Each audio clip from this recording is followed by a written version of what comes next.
10, 9, 8, 7, 6, 5, 4, 3, 2.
Howdy ho, Gamerinos, and a good morning, afternoon, evening, and good night to all our listeners on this fine Sunday, the 17th of June.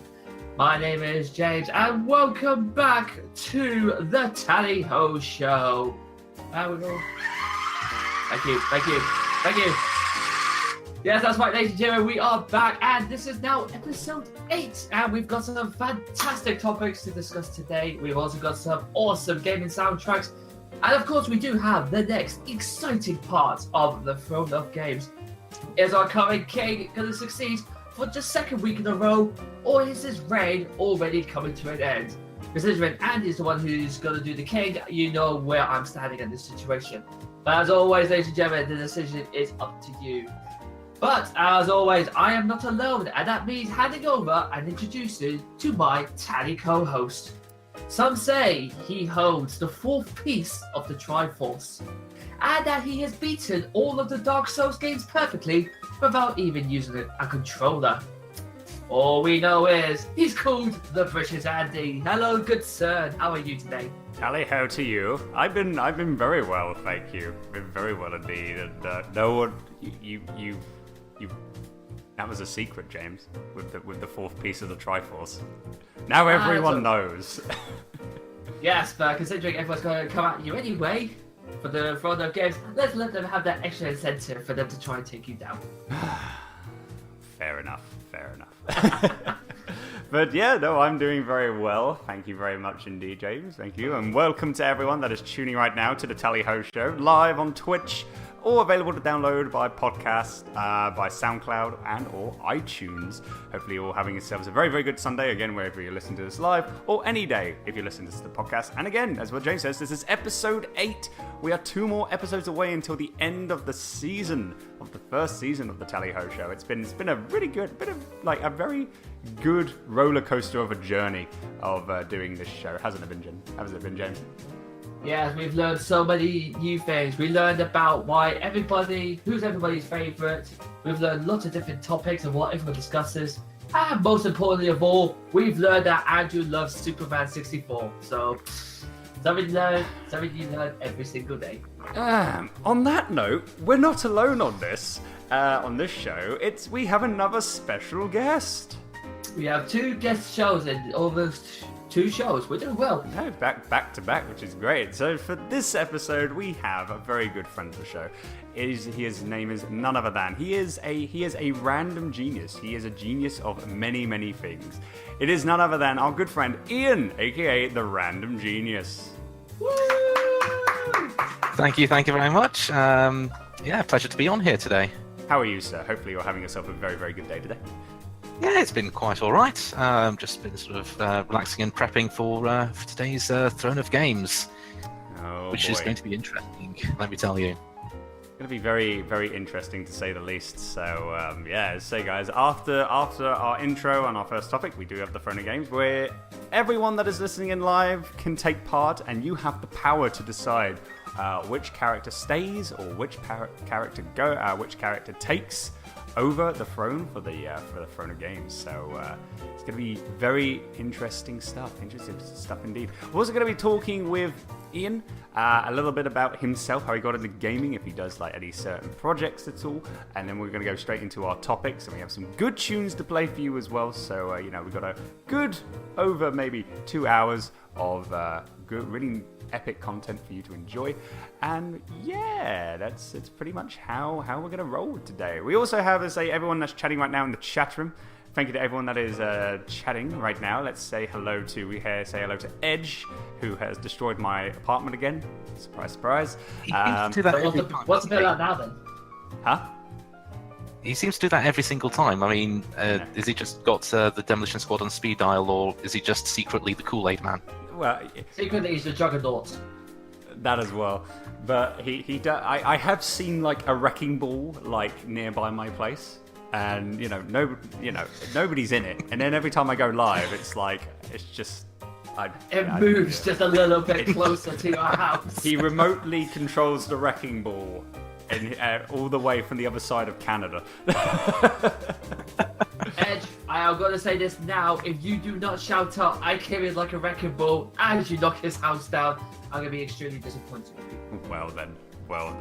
So we have Edge, we have II, we have Shenmue. Shenmue, hello to you. Mr. Bonato's here as well.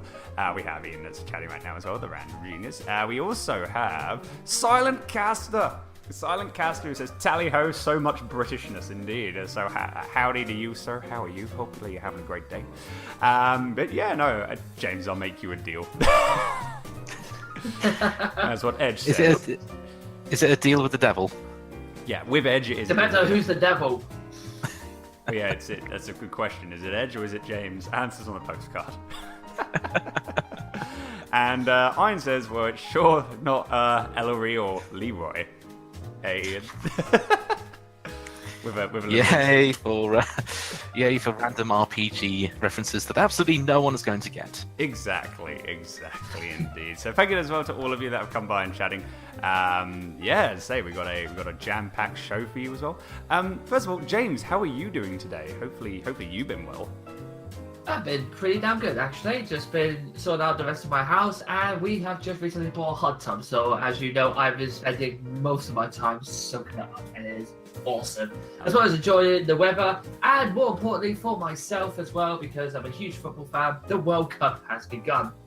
Unfortunately, I've done the sweepstake, and my teams are pretty much going out straight away, which I'm not happy with. But what you gonna do? Sports ball. Sports ball, yes. All of the sports. No matter what you say, Andy, it is football, not soccer. You may be over in Canada, but you still need to speak the proper I still call it football. Queen's English. I still call it football.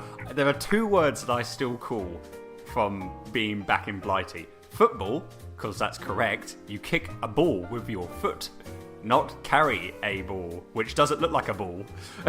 And most important as well, we create the sport, we get to bloody name it. Indeed. And also I say aluminium. It's aluminium, not aluminum, okay? So, just saying.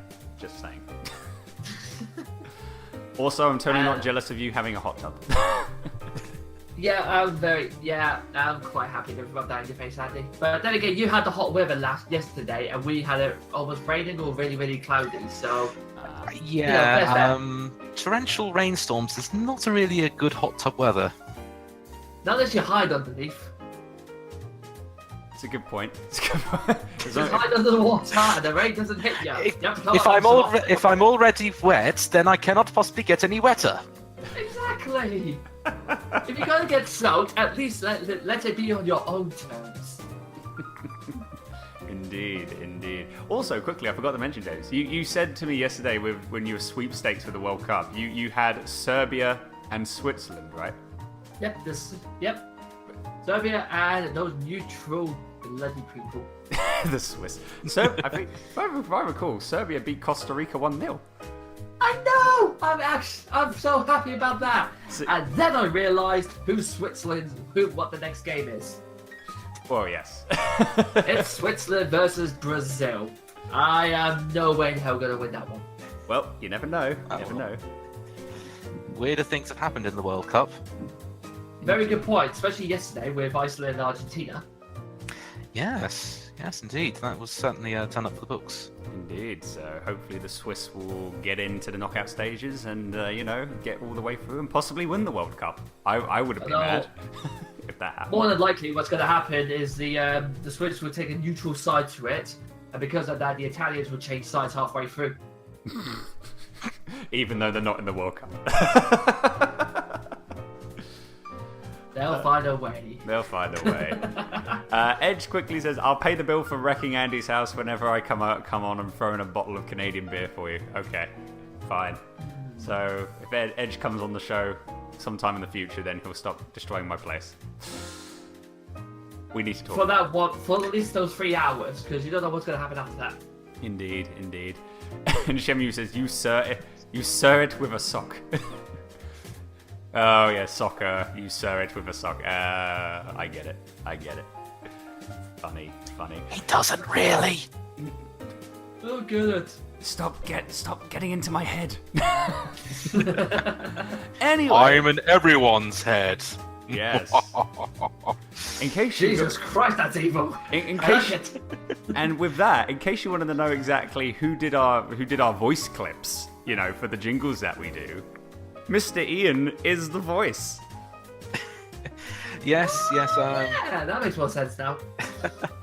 Yes, I was asked to do a couple of little promo clips for Andy and James for the show, and I thought, you know what, let's just go the whole hog, and I did about 8 to 10 of them for you guys, of which one has been played on pretty much every show, including such delights as the Persona one from a few shows back, Indeed. which I personally enjoyed. That was a good one. I did enjoy that one greatly. I'd also be a bit peeved off at the fact that you've done at least 8 of those and Andy's only played 1. It just seems like those other 7 are going to waste at the moment. I mean, that would be if I only played like one of them out of like how many episodes. It's like I did all this work for you, but I did all this work and you've given me nothing back. All I got was this. Our way of compensating the fact that we haven't used our jingles. That's why we've invited Ian on. To sort of sweeten the deal with that. yeah. I did all these jingles, and all I got was a lousy T-shirt and a very good British Andy mug. There you go. You got a t-shirt?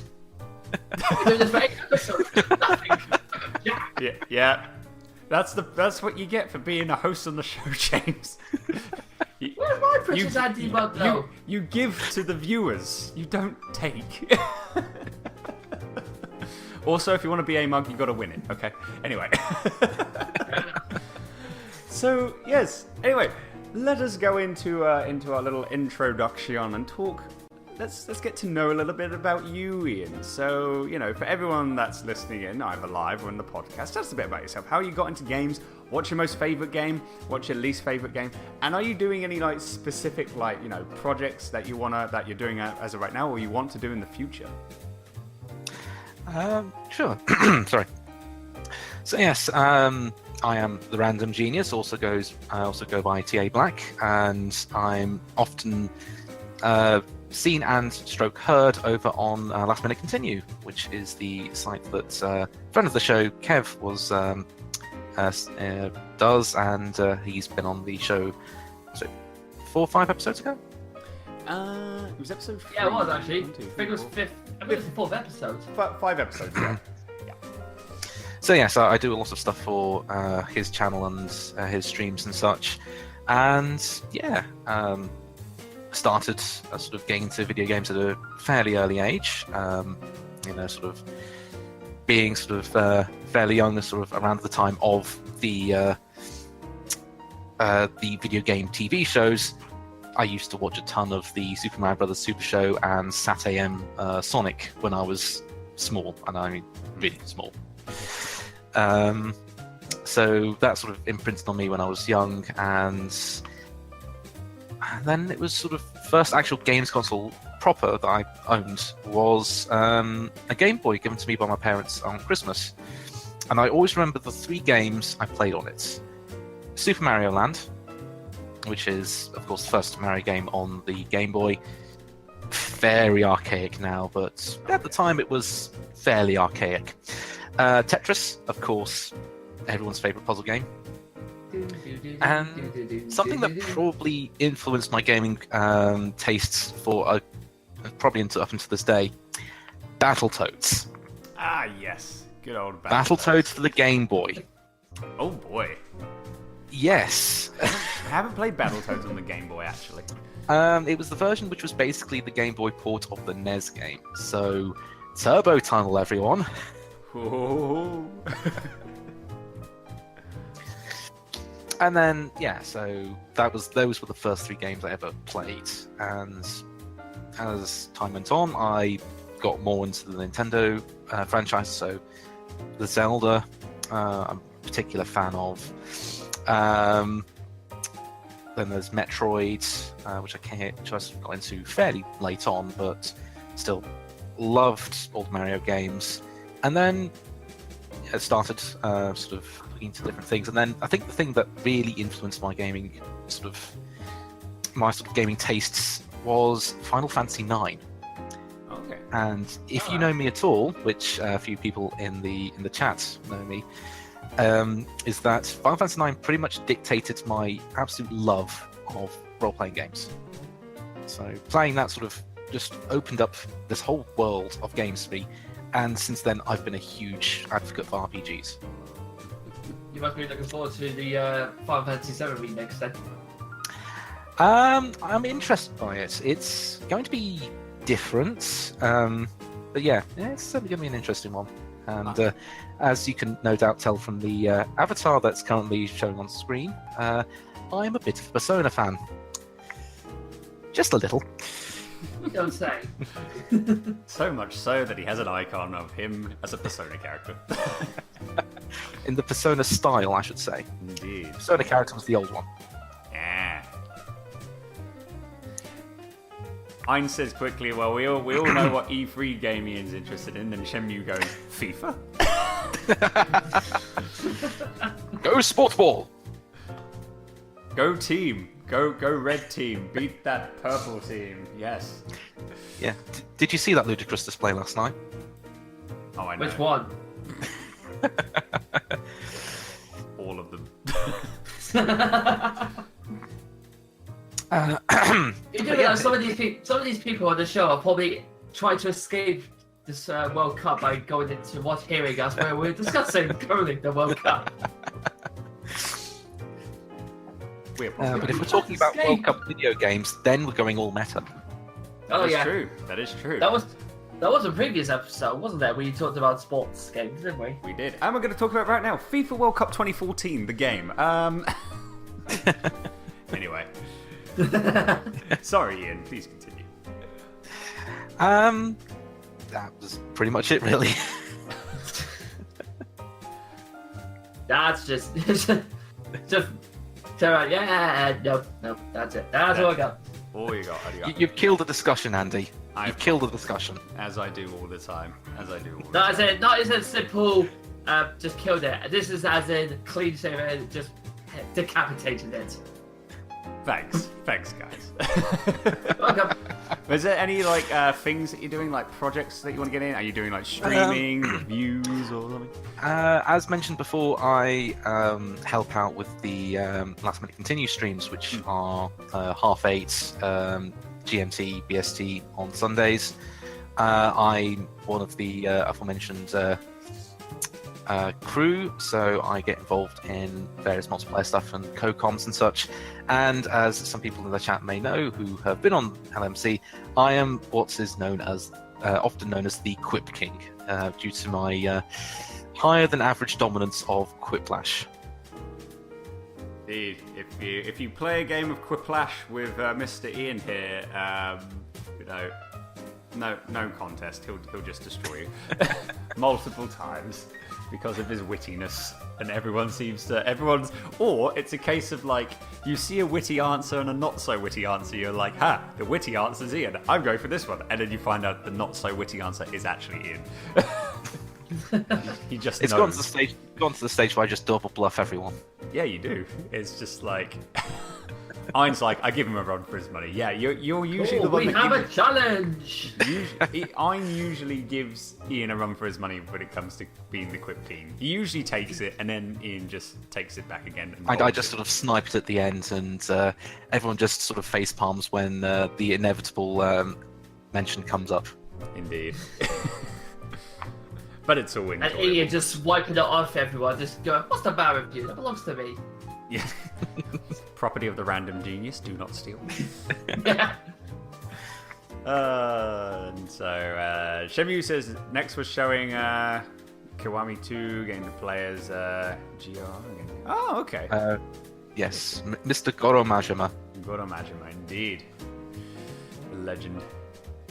So yeah, so that's a little bit about Ian. So thank you very much indeed for for us to get to know you a little bit about yourself and what you do, and with your gaming as well. So I think we're going to get straight in with our first topic. And of course, it's a very formal welcome as well to the Tally Ho Show to Ian. Indeed. Thank you very much. Okay, so Irony Oshi has just said this is a talk show. Yes, it is, as we're about to start off because we are literally just about to go into our first topic, which is actually my topic for this week. And the topic is covering E3. Huh? James? Uh-oh.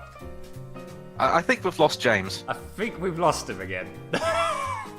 Try checking down the back of the sofa. Yeah, I'll just have that. Well, I found I found a loony. Found myself a $1 coin, so that's fine. But no James. Hello. Hi. Hello. I have no idea how this is happening. See, I told you my Discord was worse. It's the power going in and out again.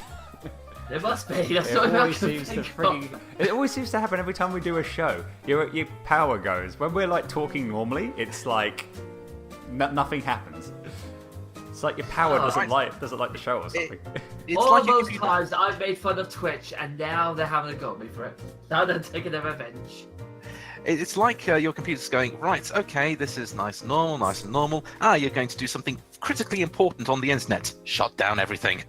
It'd be a shame if you stop talking. Goodness gracious. Anyway, yeah. It's like your servers in Madagascar and someone's just coughed over from Brazil and it's just gone shut down everything. Yeah, that makes more sense, actually. I will That's have, it, email those that are interested. I will have words with Brazil after this to say please fix our servers. Episode 9, the Tally-Ho servers. Anyway, I should probably get started before my mic goes again. So, our first topic for today, the one I've picked, is a question for you two gentlemen. And it's a would you rather question. Okay. Game related as well. So, ladies and gentlemen, would you rather play a game that had absolutely a fantastic story that got you hooked in, but it had the worst graphics? And I'm talking about ET style graphics back in the Atari. Ooh. Or would you have god graphic displays that you get in today's sort of games with like computer, PlayStation 4, Xbox sort of style? And I mean, these are talking perfection graphics, where the storyline was just absolutely rubbish. You just couldn't get into it.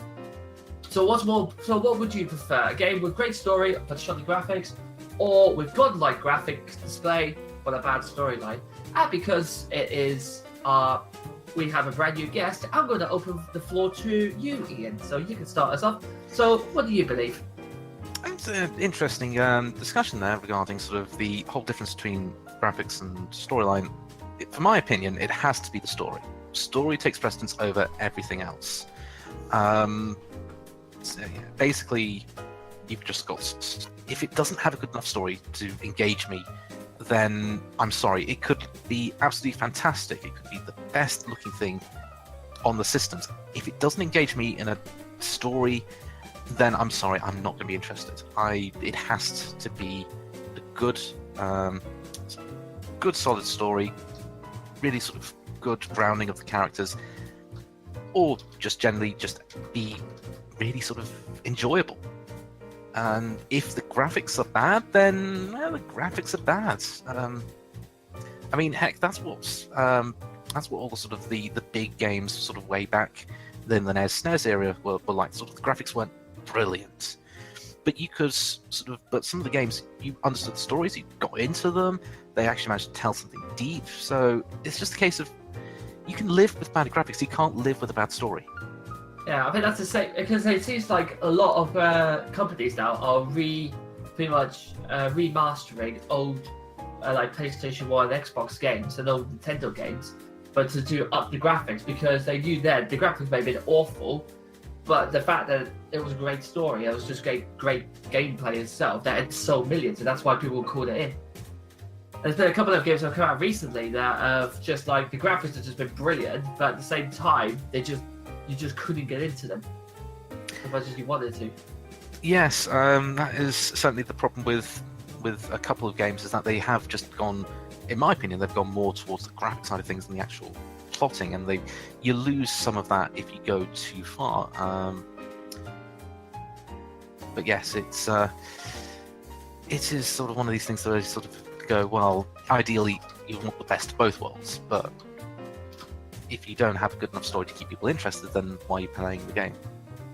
Aside from going, ooh, look at the pretty butterfly. Ooh, a butterfly! Oh, it's dead. Wait, Is what this is it a- again? Yes, that's pretty much sort of my opinion on the matter, and so yeah. I think because I'm in the same boat with Ian in a way. It's like sure you can have. I mean, like coming with it as well. There are some games that have recently come out that have amazing graphics and also a decent story. I mean, I haven't played it, but God of War on the PS4. I've heard so many great reviews on God of War, not just from critics, but actually like gamers as well, saying how amazing it is, how great the how gorgeous everything looks, the characters, how they've been set out, and the look of them, and also the fact that how great the story is. So I mean, in a way, it's like some games, like people get it right. The game developers get it right with the graphics and the storyline.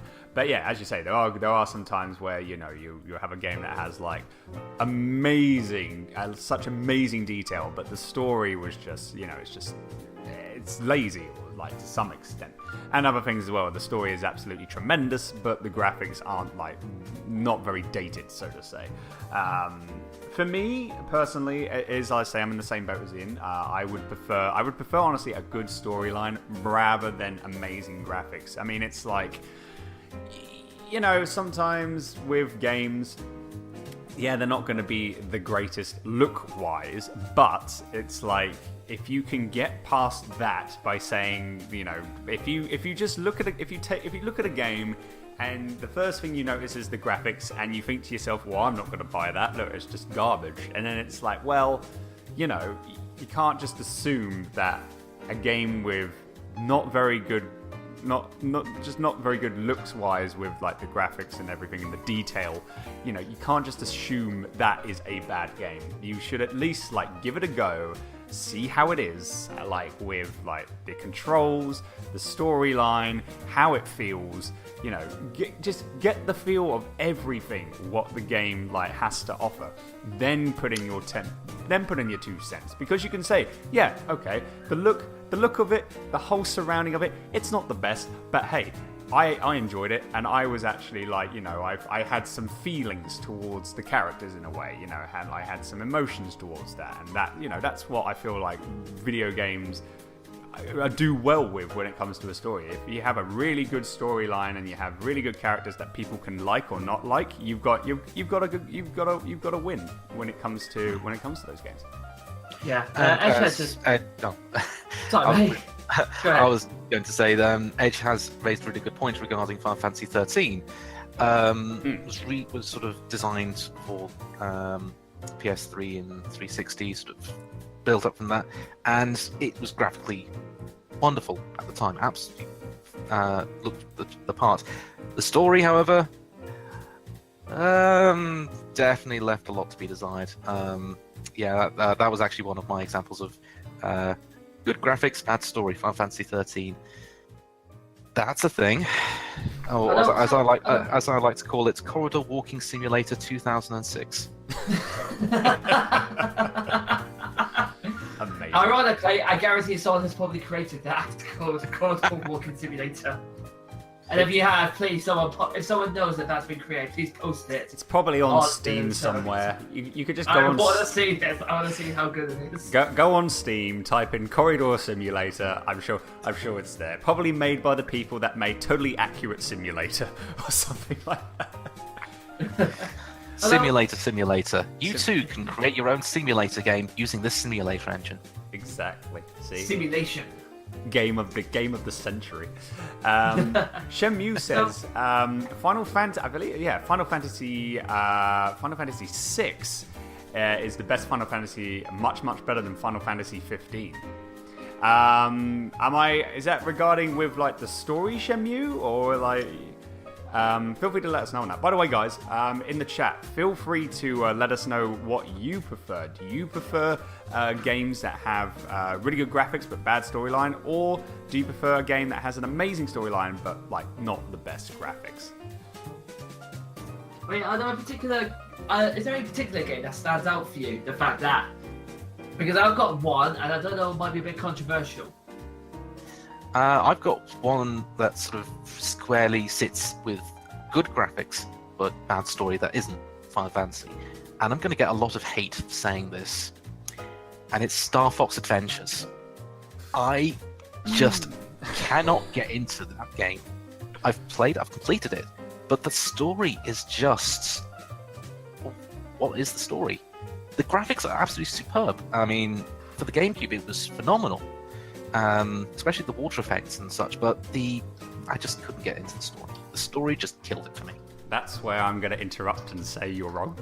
No, I'm joking. But I get what you say. Like, you know, the story is a hit and miss when it comes to Star Fox Adventures. Me personally, yeah, the graphics are... I feel like, for me personally, Star Fox Adventures is one of those games where the graphics are amazing and the story's decent as well. It's cheesy, that's the one thing, and it's like, I mean, it's totally something completely different from the Star Fox franchise. You know, they decided to just go completely out of it, like out of the box, see how it goes. And yeah, I agree. It's like the story is not enjoyable for some, but it is, you know, enjoyable for others. But yeah, no, I'd say that, you know, it's a cheesy storyline. You know, gives a few giggles here and there, and yeah, I enjoyed it. But I get what you're saying. Like, you know, like the story, like for some people, it's not the best. Yeah, and I can understand that sort of, or for others, they sort of really get into the sort of the story and the background of Dinosaur Planet, but yeah, for me, it just missed on all fronts, personally. Iron Yoshi has brought up a good point here regarding moral choices with games. Yeah, I love the whole moral choices, the ones that actually give you, like, your efforts are basically changing the course of the whole game. That's a brilliant feature, and I think more games need to have that sort of feature, because it's all right playing one linear story where it just goes for one bit and you do every single level correctly and all that stuff, which is fair enough, because some people like that sort of games. But when you're given the choice of whether to be the good guy, the bad guy, because I think everyone seems to have that little bit of evilness inside them. Whether you're good, whether you're wholly good, wholly evil, you've always got that separate, like, devil angels on your shoulder face. And the games with moral choices give you the choice to sort of go, actually, what would happen if I was a bit evil and went down this route? I think that's a brilliant thing to have, in my own opinion. I mean, like, not so much as like I mean, like, if you want to pick a game of like choose your path with like moral choices, you've got like Shadow the Hedgehog to some extent. All Hail Shadow. All Hail Shadow. I mean, in a way, I'm trying to figure out, like, when you pick good or evil, like that game, you can decide where you want to be like a good guy or a bad guy. With other things, like we're choosing like paths and having like circumstances happening regardless of what paths you can take. There's a few games out there that has that. One recent game that does that, which I've seen watched the stream of, is Detroit Become Human, which is yeah. Which that seems to have it, and it's like I seen like one chapter where it's like, you know, the person that was streaming it, you know, he was playing through like this part as one of the androids with a detective, and all the things that he made. You know, he had a fighting sequence with another android. During that fighting sequence, well, I'm not going to say anything else on there. I'm going to leave it because there's spoilers, and I don't want to spoil it. Spoiler alert! Yeah, don't want that, but. In the end, he made a decision, and then after that chapter, the whole thing comes in showing you like a tree, and it just shows you like you took this path, you took this path, you took this path, and it shows you like, okay, you did this, but here's all these other things that you could have done to get these other endings of that chapter, which I feel like in a way is really, really good, because you feel like with that you want to get the good ending on like certain chapters or at the end of the game. So if you see like you went through this old path, oh, by the way, you missed, like, you know, you were one step away from getting that good ending or one step away from the bad ending, and you're just like, so, you know, it makes you feel like once you complete the game, you want to get back into it and play it again and again and again and again. So guaranteed the time I play a game like that again, it won't say you could have done this. It'll be, you screwed up here, you screwed up here, you screwed up here, you certainly screwed up here, screwed this up. Actually, you know what? You didn't do anything right. You're an evil person. You just go on. You know what? Go give us the story. I don't care. It's the sort of topic behind some of the visual novels as well, as that sort of certain visual novels you go down certain routes depending on how you interact with characters and such, and sort of taking that and putting it into the sort of mainstream or mainstream type games. I think my personal opinion is that the idea with multiple choices is sort of really good and sort of really lends sort of depth and such and replayability. But it's just whether that replayability works. If it just ends up going the fact that by doing this thing you just did one small thing, then yeah, well, there's not like a major difference. If you do whatever more choice you want, you still get the same result. At the end of it. Yeah, because what was it? Wolfenstein, the Old Blood has got that feature. It does one point where you have to choose who to save, but in the end, it doesn't change anything. It doesn't change the whole game and the whole ending. So you just feel like there wasn't really much like pressure behind that decision in the end, was there? So yeah. Yeah, I mean, it's I haven't technically played the new Wolfenstein game, but you know, obviously, it's like with those like multiple choice type games. Yeah, it's kind of like a hit and miss thing. It has to work really well, and you have to like do good with like the choices that you make and the ending. Because if you do like one way and you get a specific ending, and then you play again, and then you do a different way, and it's like kind of the same thing. It's kind of just like, well, I just wasted my time doing that. Wasted my time replaying it, yeah. Yeah, exactly. Yoshi quickly says, because he asks the question, he says, what would you rather play? Would you rather play Fable or Infamous? Or Infamous over Fable?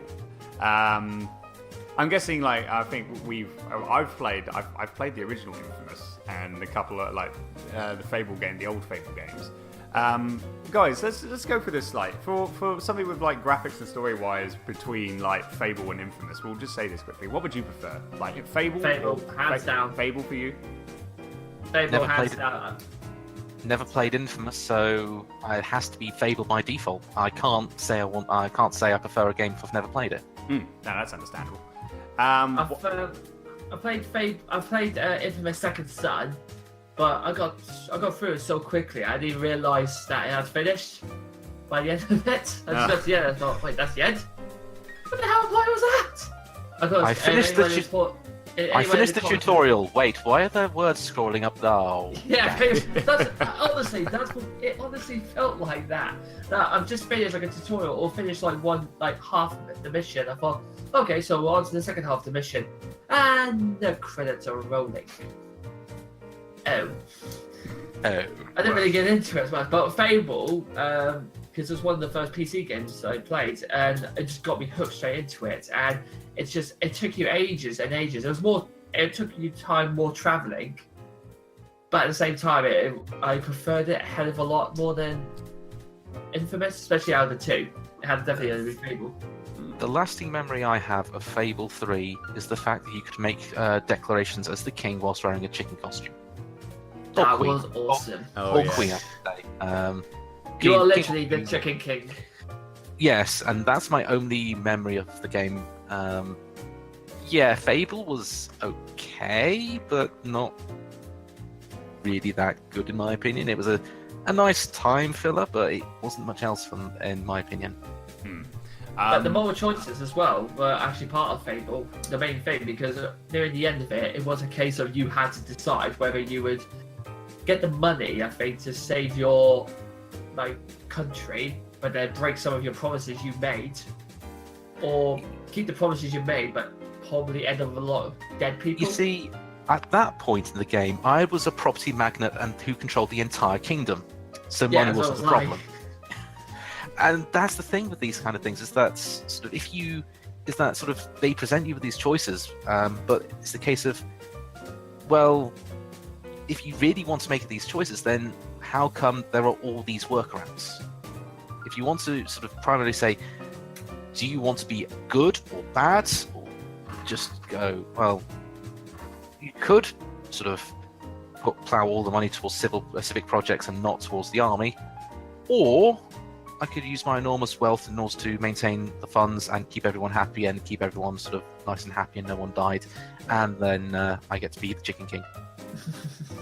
You're so adamant. You're so adamant about being a Chicken King, aren't you? King of the chickens. It's the best king. What has our king just said? He said and spoke the words, "Thou shalt."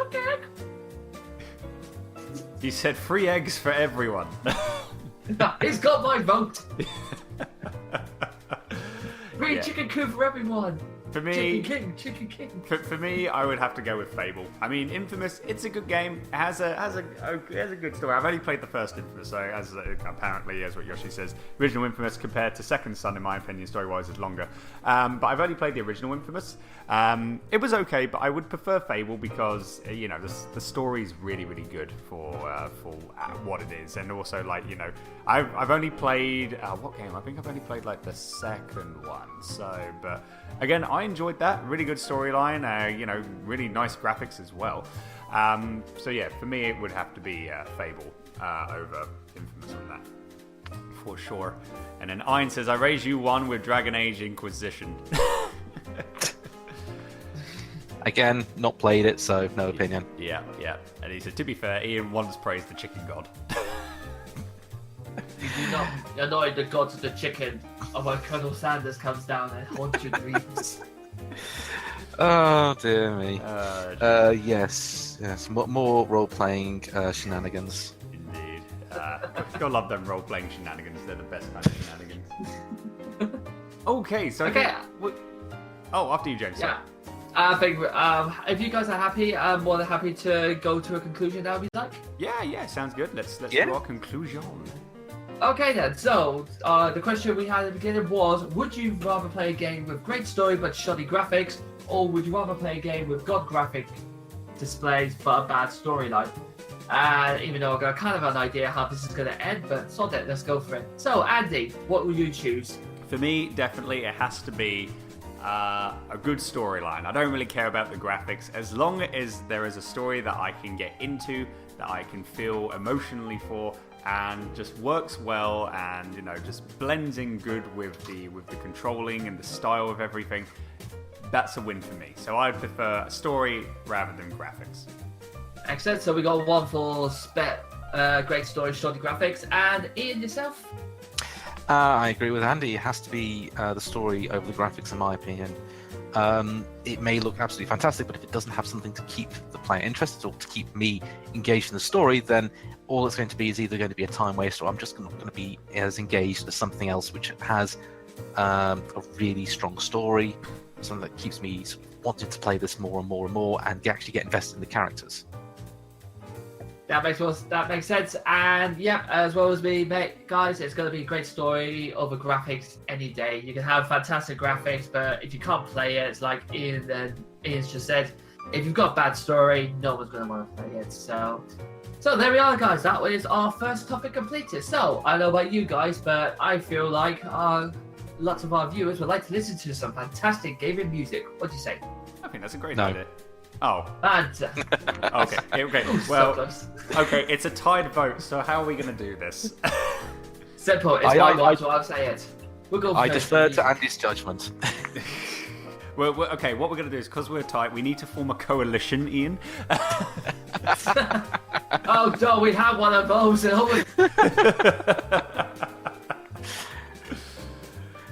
know how those go well. Yeah, except for this one. This is sort of like this is the one that actually does work, collaborating. Indeed. I think so, anyway. Nick quickly says, hi Andy in chat, so hello to you, Nick, how are you? Sally ho to you. What about that gameplay though? With the stuff, with the things? I mean, yeah, if it has good gameplay, like with a game, and good graphics. Yeah, good controls are obviously going to be a main thing with games, but thing is, also, with certain games you can learn to just get over bad controls. You can't learn to get over a bad story. That is true. I totally agree with that. And Yoshi says gotta go, so thank you so much for coming by, Yoshi. Thank you so much for stopping by. Always greatly appreciated for you always coming in to tune into the show. So yeah, James, what have we got this time? What songs have you picked for this episode? Well, for my first two songs, we're going back into the past. We're going to go from the Nintendo 64 console, and then we're going to go into the PlayStation 2s. And these are going to be two games that I thoroughly remember playing. One of them was, in fact, the very first PlayStation 2 game I ever bought. So I remember this music, and I just remember the game so much because I really want to get PlayStation 2 just to play it again. Again, though, it was bad graphics, but the gameplay was solid, and the story as well was brilliant. That's why I love playing it. So we're going to start off our first one, which I believe, if I just bring this back up, was from...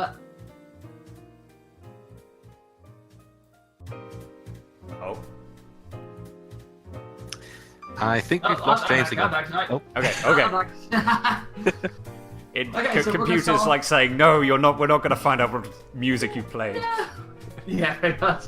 Okay, so we're going to start off with, on the Nintendo 64, it was Super Mario, and this is Cooper's Road. And you are listening in to The Tally Ho Show with me, James. And me, Andy. And with our special guest, Ian. We shall be back in just a short while, so just sit back, relax, get yourself a nice brew, and enjoy this fantastic music. And avoid the banana skins. Please do.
And so, the journey continues. Step forth, brave warrior, for you must fight to take the ultimate title this universe has ever known.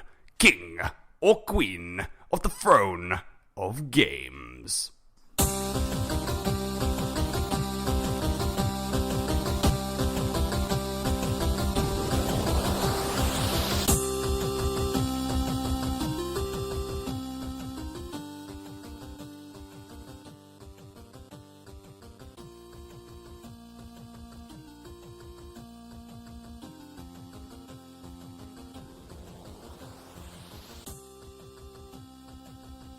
And welcome back to the Tally Ho Show with James and Andy and our special guest star for today, Ian from The Random Genius. Now, the songs that we just heard was Cooper's Road on Super Mario 64 and Underworld Area Music Number 2 from Maximo Ghosts to Glory.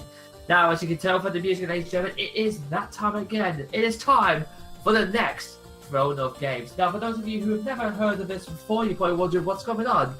Basically, every week, me and Andy would get two characters together, and they would fight it out to, basically, we discuss who should be the king or queen of the Throne of Games.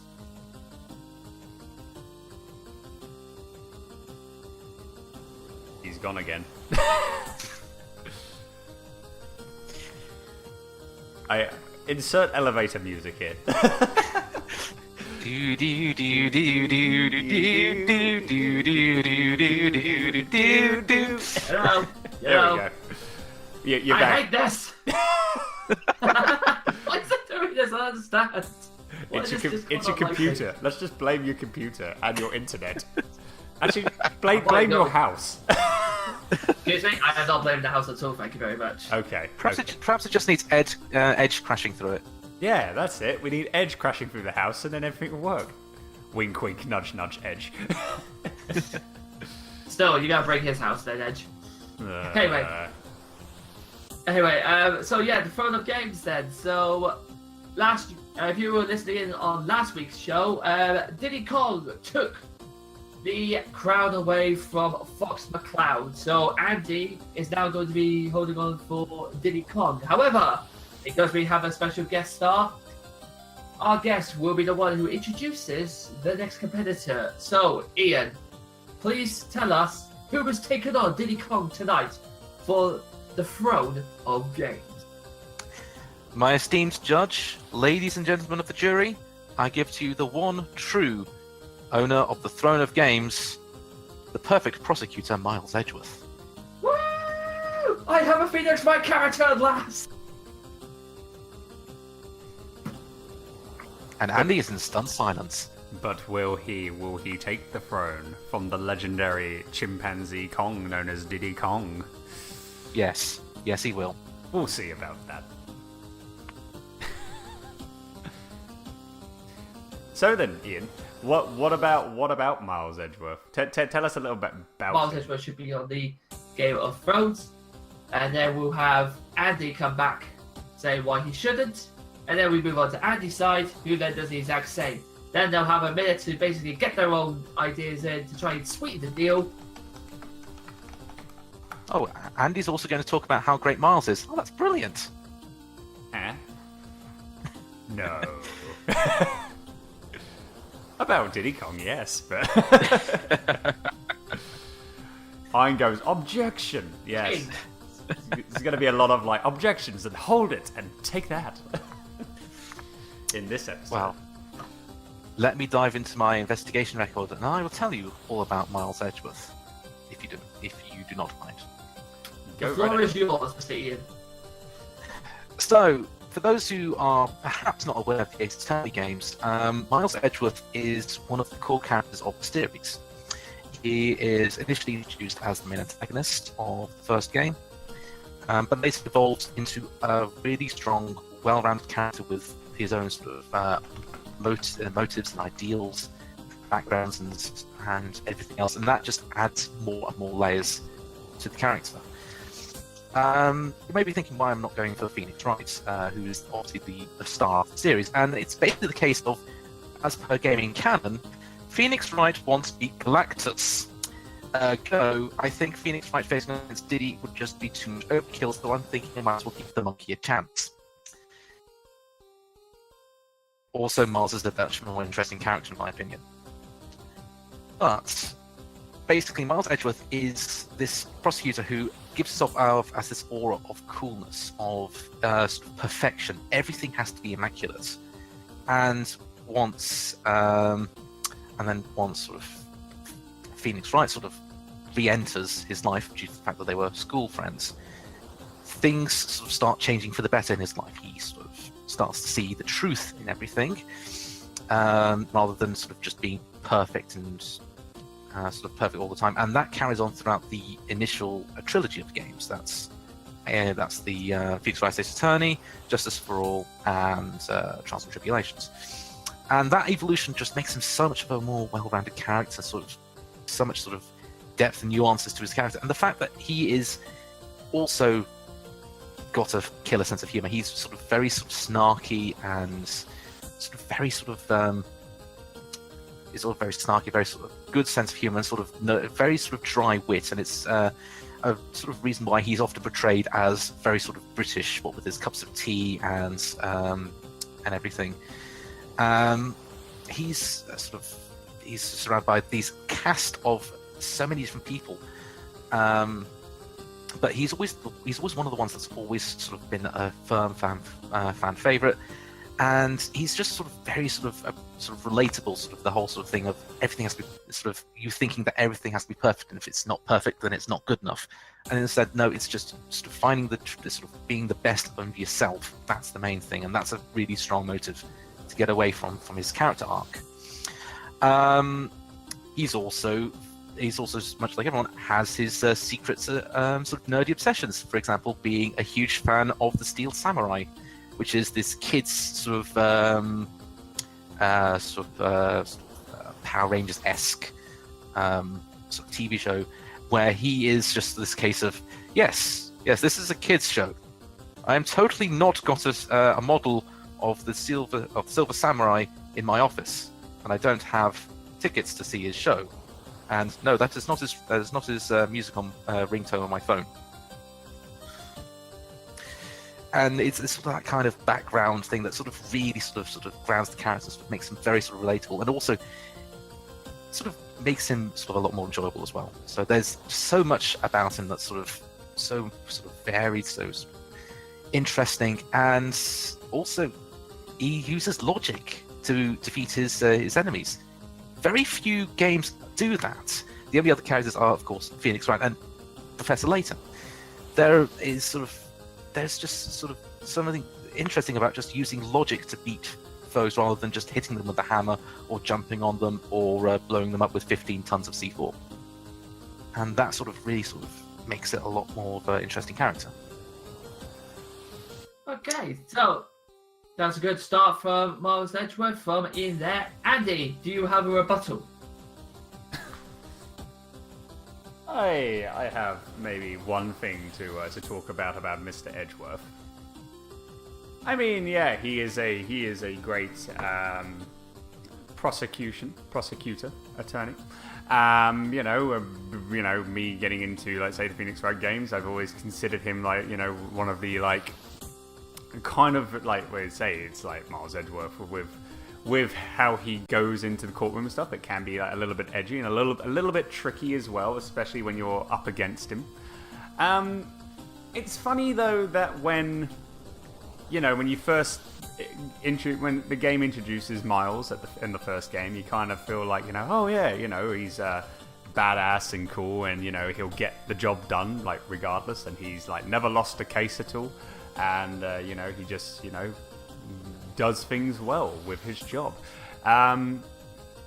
But as the game progresses, you start to, as the series progresses, he then sees like more truth in things and that. But because I feel like in a way when he starts to feel like decides to join and becomes more friendly, like with Phoenix and stuff, it tends to be like a bit more of it feels like he's like getting more soft in a way. Well, no, it's because he's becoming more of a rounded character. Because he's sort of has spent so much time being tutored by this immensely sort of perfect prosecutor who has to be perfect every single bit. And so his whole sort of youth was sharpened by that. And that's his only way of thinking. And by the softening of that, by being reintroduced to Phoenix and having Gumshoe, Maya, Emma Sky, and all these others around, it sort of opens up and starts becoming sort of less harsh and more sort of true, as it were, sort of back to where he was originally. Because he wasn't harsh all the time. He just grew up that way because of plot points that occurred in the first game, which I won't say in case anyone has not played the first Phoenix Wright title. Yes, because it's a little bit hard for me as well, because there was like some things I want to explain like with the first Phoenix Wright game, but yeah, as you say, spoilers, I'm not going to say anything. So it's like, but yeah, no, I just felt like he becomes like, I don't know, like, I apologize for saying this, maybe a little bit more of a pushover when it comes to him trying to like figure like things out with his life and everything, and trying to like team up with Phoenix and stuff, and you know, and I've only got one thing to say about that. And what objection. Oh, here we go. Oh, he's going for it now. Oh, okay. Where is your evidence to say that such a thing? Have you got any evidence? Because after all, evidence is crucial in this. Oh, here we freaking go. Oh, come on, don't tell me you weren't predicting this, Andy. No, I was just expecting it. I was like thinking, when's it going to happen? And I'm like, oh, here we go. Now it happens. It's like, I don't know.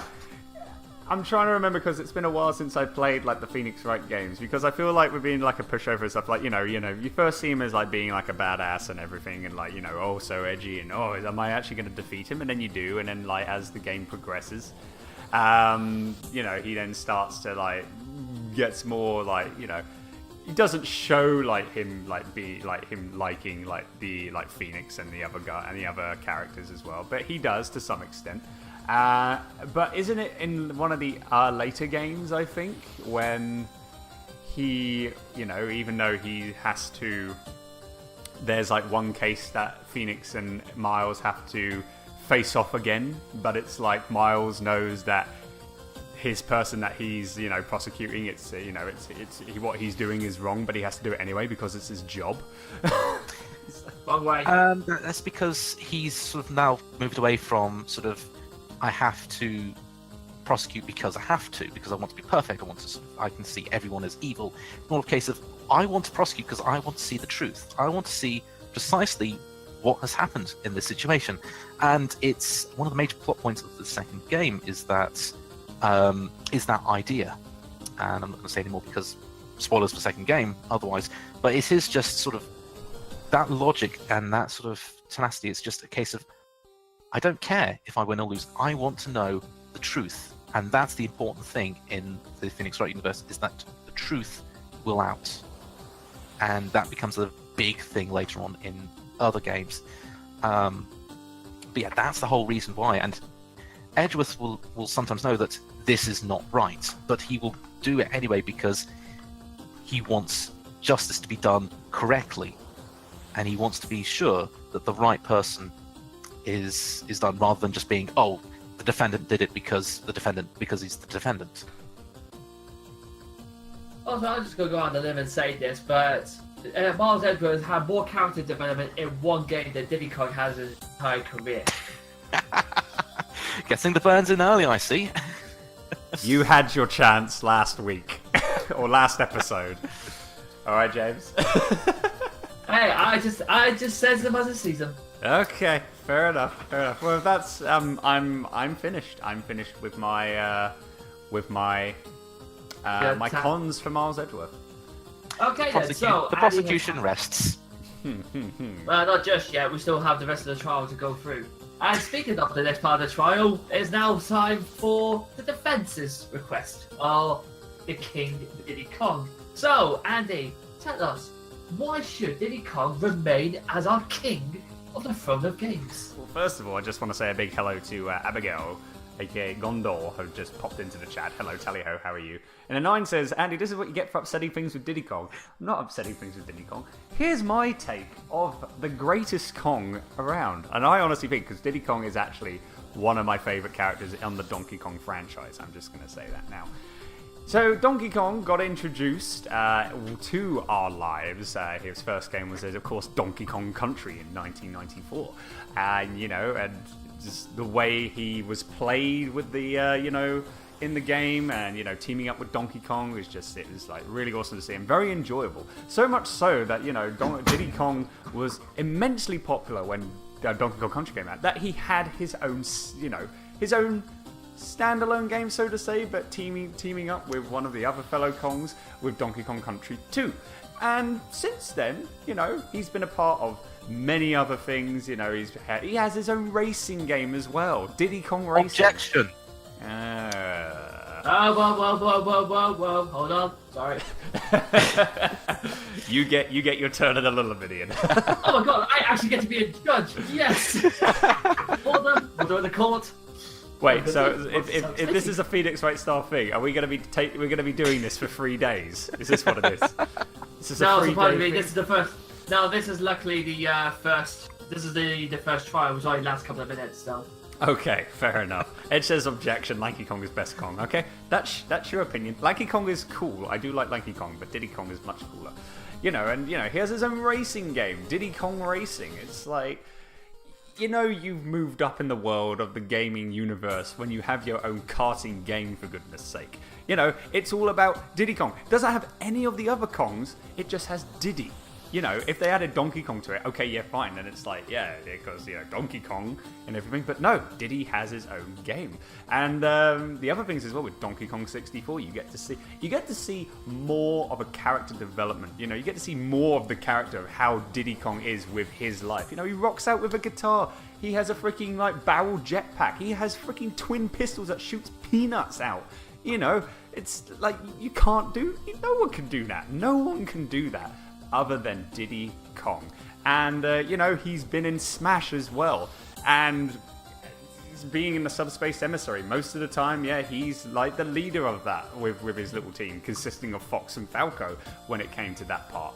And I just honestly think that Diddy Kong is a very well-loved character. Not just in the Nintendo universe, but in the gaming universe as well. He's considered highly throughout everything there during gaming. And I think, honestly, he deserves another week on the throne for the Throne of Games. Thank you very much, Andy. And now we move on for the prosecution's rebuttal.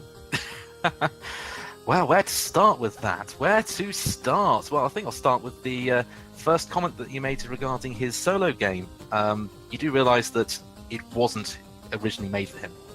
He was just inserted because, oh look, we need to think of something. Oh, we have this really cool racing game. You know what? Let's just stick something that looks vaguely familiar in it. It'll sell. It wasn't built for him. He was just there as a placeholder in order to add in more rare properties to make it more sort of rare-centric. Because actually the target character was supposed to be the main character of Diddy Kong Racing, and then Diddy usurped him. And that's what happened in that situation. And then you mentioned the fact that every good gaming character has their own racing game. Should I remind you of Hello Kitty Racing? Oh! I said every good, I said every good character. I didn't say like every character. Okay. And also, let's not talk about Hello Kitty. Well, in the context of this, then basically, just because they have a racing game doesn't mean to say that they're an icon for fantastic gameplay. I mean, heck, the Crazy Frog had his own racing game. The Crazy Frog, who was popular for 15 minutes back in the early noughties. And that's the kind of thing. Is that sort of, yes, he had his own. Yes, he starred in his own games, and yes, he did that. But he didn't. It wasn't made for him. The games that were designed for Miles Edgeworth, they were designed around his character, his personality. Everything about it was linked to him. The Diddy Kong games you could just pretty much replace with any Kong, really, and there we go. I mean, heck, Diddy Kong was originally supposed to be Donkey Kong Jr., but Rare sort of 90'd him up, and then Nintendo said it has to be a new character. So Diddy Kong was born. He was originally supposed to be Donkey Kong Jr. So even that aspect, he's not unique. He's just basically, he's slightly jaunty. He's got a cool hat and such. So the whole idea behind him being sort of having all these games because of that, him being a sort of grand character, is kind of misplaced, because yes, he's an interesting character, I must admit. He's sort of being able to do sort of emote stuff without much speaking, of which I'll get back to later. But in terms of the games he's been involved in, he's led, they've not really played to his strengths much. And then there's the important thing, is that sort of Edgeworth has as his VA for the UK release, a voice actor called Kyle Hebert, who is often known as doing a whole range of voices, including Ryu from Street Fighter, Gohan from Dragon Ball Z, and Frederick from Fire Emblem. So basically, he's got a pedigree of all of these fantastic sort of characters and sort of the same sort of regal sort of let me characters. Let me know to the court that Edgeworth is classified as half Saiyan. Whereas in Diddy Kong's voice actor in the cartoon show, yes, there was a Donkey Kong Country cartoon show, believe it or not. Yes. See the Pro Jaros video on it, it's really good. The voice actor is the same voice actor as Yoshi from the Super Mario World cartoon. That's a pedigree, isn't it? And I think the last thing I will say about Diddy Kong is the fact that he doesn't wear a fancy cravat, and that is terrible. He doesn't need to wear a fancy cravat. He's already stylish as it is. He's already hip and cool. He's hip with the young generation, yo. But he still doesn't have a cravat. Doesn't wear any pants. I'm gonna say it, alright? He's not wearing pants. None of the Kongs wear pants. And also, he's a bad singer. See the cartoon. You know it to be true. Low blow, low blow. I mean, they gave it a shot with the Donkey Kong. They gave it a shot with the Donkey Kong cartoon. I mean, but hey, with the karting game, yeah, okay. Diddy Kong wasn't like supposed to be the star in the game, and it was supposed to be, one of the other characters. But hey, what happened? If they did, yeah, okay, because it was sales. I wonder why, because it was sales. Because they knew that Diddy Kong is one of the most popular video game characters of all, so of course they were going to put Diddy Kong in there. So, have you evidence for that? I want hard, irrefutable evidence, a la Phoenix Wright, that he is one of the most popular video game characters of all. I will go on Google and I'll find a list of my favorite video game characters, and I will see this, and it will take. But yeah, it might take you a while. Yeah, it will be. Alright, so there you have it, ladies and gentlemen. We have Andy representing King Diddy Kong and Ian representing the challenger Miles Edgeworth. Now we come on to the final bit where both of our gentlemen here now have 1 minute each to explain, to sort of sweeten the deal to get you to vote for them. So, as Mr. Ian is the guest for today, he will go first. And Ian, you have 1 minute to tell everybody why Miles Edgeworth should be the king of the Throne of Games. And your time starts now. Basically, Miles Edgeworth is one of the best video game characters sort of written for sort of visual novels and that kind of thing. He was the main sort of focal point that sort of dragged people into the Phoenix Wright series along with Phoenix Wright himself. He's such a dynamic character. He's got so much sort of gravitas, and his storyline is really sort of deep and interesting, and it just sort of leads itself into the entire rest of the world. He's not afraid of what he likes. His perfection is to search for the truth rather than to assume everything is as it is. He manages to survive in a world where there is just so much weirdness going on that he just keeps on plowing through. He is dignified in all cases. He is such a fantastic character. He's sort of very sort of dry sense of humor that's sort of he pulls it off. And your time is up. That was 1 minute. Very well done, Ian. Now, Thank you. Andy, it's up to you now to decide. You also have 1 minute to explain the situation and why Diddy Kong should remain our king of the throne of games. And you ready? Yep, let's do it. Okay, and your time starts now. We all love Donkey Kong. We all love the Donkey Kong franchise. But you know, there's like one Kong that stands out from the rest, and that is none other than Diddy Kong. First introduced in Donkey Kong Country in 1994, having his own standalone game for Donkey Kong Country 2, and also being a part of a karting game, which has his name on. And as I say, you know, if you're a gaming character and you have your own karting game, you know you've gone up in the world. This is one character that I feel like, you know, he holds a special place in my heart. We're considered one of the most lovable characters in the Nintendo universe and also in the gaming universe as well. And say in the Subspace Emissary story in Super Smash Bros. Brawl, he was actually taking part in like being a leader, a part of a few of the characters to try and save the day. You know, from being a leader for Fox and Falco, for goodness sake, who are like they're more of a leader than Diddy Kong, but he still took over and got them to get the job done. I consider Diddy Kong to be your time is up. To be the Thank king you of very the much. games. Well, too late. That was wow! I felt that was a quick minute. Holy crud! Yeah, It felt- here, mate. It was a minute. It felt a lot longer to me. Yeah, wow. Also, Edge. Okay. Also, Edge says Lanky wears overalls. Yeah, no, I did twig that. I'm like, well, man, yeah, fair enough.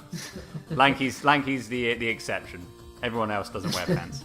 And I has raised his own objection by saying Funky Kong, that is all. But can Funky Kong rock out with a guitar and go on, you know, has a barrel jetpack? Nope, Yeah. just did he? Yeah, Okay. he has a surfboard. Yeah, that's totally rad. He's also a military expert, boat repairman, and also has the best tune in Donkey Kong Country. Or better than Diddy. But anyway, so ladies and gentlemen, that is our two competitors. We have Diddy Kong, the current king, and Miles Edgeworth, who is the challenger. Who will win the Game of Thrones? Yes. So The Throne of Games, my bad. So, 8 episodes, and now I screwed up. yeah, that's totally something else that we hopefully won't get sued over for. Soon, yeah. Technically, it's not on at the moment, so we'll find out. Yeah, thank So, God. as British Andy has posted, the straw poll is now up. So, you, ladies and gentlemen, have the chance to vote for your champion. At the end of the show, we will come back to this and we will find out who is our king of the Throne of Games. So, we're now going to be moving on to our next music batch, which I do believe is Mr. Andy's. Indeed, it's my tunes today, right now. So what we're going to be playing, a couple of songs from two amazing composers. One made by the legendary Jake Kaufman, and another one by another legend as well, Danny Baranski. We're going to be having Mighty Milky Way, World 4 Lava. And that's what we're going to be having from Jake Kaufman, and then from Danny Borowski. We're going to have from Super Meat Boy, it's Forest Funk, Channel 1 Light World. So hopefully you enjoy these songs, guys. I know I am. As I say, you're listening into the Tally Ho Show with me, Andy. And me, James. And we have Ian, aka the Random Genius, here as our special guest. So enjoy this break. Get yourself maybe some more refreshments or some snacks whilst we delve into getting ourselves prepared for the second topic. And right now we're going to be playing, as I say, from Mighty Milky Way. This is World 4, the Lava World.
And welcome back, everyone. So there you go. That was our second music bit. And what we had on was from, as I say, from Mighty Milky Way, that was World for the Lava theme. And then what you just heard from Super Meat Boy, Forest Punk, Channel 1, Light World. So we're going to get on with our second topic. As I say, hopefully you guys are enjoying the show, whether you're listening to this live or on the podcast via SoundCloud and or iTunes. So second topic. So we've had a big event happen in... Wait. Yes. They kept it so quiet. Is it the Throne of Games? Well, Must be. That's the only thing I can think of. so we've had a second big event that just happened, just recently, in California. As you know, it's the annual event. It's none other than E3. So of course, where we have all the big gaming, like console companies, and gaming industry, gaming companies coming in, showcasing all their new and exciting stuff that we're going to be seeing either later on this year or early next year, or how many years down the line. And people are getting so hyped about the latest stuff that are happening. And also there's things that people got hyped about and then just had a big amount of disappointment after they saw the conferences from any of the big gaming industries that came in to talk about the latest stuff. So for the second topic, we are going to be talking about, it's going to be E3. The good, the bad, and the just plain nope. So to kick things off, we're going to go with Mr. James. So James, E3, what do you think? What are you most excited for coming out this year or next year or any more years down the line? And what games are you most likely thinking, not really? Well, I'm quite happy with the announcement of the Super Smash Brothers. I know that it came out as well a bit beforehand to say, like, we're planning on this. But from that point, I didn't realize how many characters were coming out, because I think you saw as well just how many. I think they've got every single character that they've had over the past few years into this one big game. Mm-hmm. So I'm looking forward to that. My big surprise, actually, because I haven't really managed to have a look into it a bit further. Fallout was a big surprise. I had no idea they were making a Fallout, a new Fallout game. But more importantly, I did not know how I missed number 5 to 75. Yeah, did it just come out randomly? Because how do we jump from Fallout 4 to Fallout 76? Unless I've been in a coma somehow. Yeah, a lot of I think it's people. mainly because it's Vault 76 that's the big thing about it, rather than the actual numerical system. So it's kind of like going from sort of Bioshock 1, Bioshock 2 to Bioshock Infinite. It's just a case of, okay, we're going to go ignore every game from Bioshock 3 to Bioshock Infinity -1. Yeah, because I think Bioshock number 2805 doesn't really roll up the punk enough. As well, I'm quite. I don't know. The sub story about the Rad Roaches was quite interesting. Oh yeah, I forgot about that. Yeah, good point in that. Jerry the Rad Roach was definitely a very interesting character. And the Killer Rabbits as well. The Killer Rabbits taking on Deathclaws. No, you're thinking of Fallout 12573. Ah, sorry. Yeah, that's right. Yes, ladies and gentlemen, we've got so many jokes about that, so enjoy. As well, Assassin's Creed Odyssey. I'm not really a huge Assassin's Creed fan. I just feel like it's the same gameplay all the time. But the fact that it's now set in ancient Greece instead of, well, like the Roman times and all that stuff, and more importantly, you get ship battles, which I'm very happy with. It's one of the other ones, and probably as well is my final one that I'm really looking forward to is the new Kingdom Hearts 3, because we finally have a release date for it. Yes, it's no longer vaporware. It actually has a finalized date of when it's going to be released, and I think hype is underselling it a little bit. Yeah? Yes, it's considering the fact that this game's been developed for so long, that understandably people are really getting into, really sort of looking forward to this. And of course, it is going to be the final game in this story. It's not going to be the final game of the franchise. It's the final game of, according to the rumor, it's going to be the final game of this specific story. So this is going to be the ending point for these characters. Yeah. So that's going to be really interesting. Having followed the series, I followed the series since the the original PS2 Kingdom Hearts 1, and I've pretty much played all the games from then onwards, and it's interesting to see how they're going to pull off what is widely considered to be one of the most bizarre video game stories of all time. Let's say we It's got a bit odd because they have it's all it's strange that they've got because unless you've been following it from start to finish, it's kind of hard to keep up with the entire story. To be honest, if you've been following it from start to finish, you're still not going to understand what half the plot is. And I say this as someone who greatly adores Kingdom Hearts and sort of gets into the whole sort of story about being okay. This is complete nonsense. I'm along for the ride because this is complete nonsense. So let's just see what happens at this point. exactly. Yeah. MST3K mantra all the way. It's just a video game. I should really just relax. So much hype put into this. But we know what happens when so much hype goes into a game. Yeah. So let's try and relax a little bit. Was there anything on there that you might have just felt like with some games? A couple actually. There was the new Mario Party has just come out.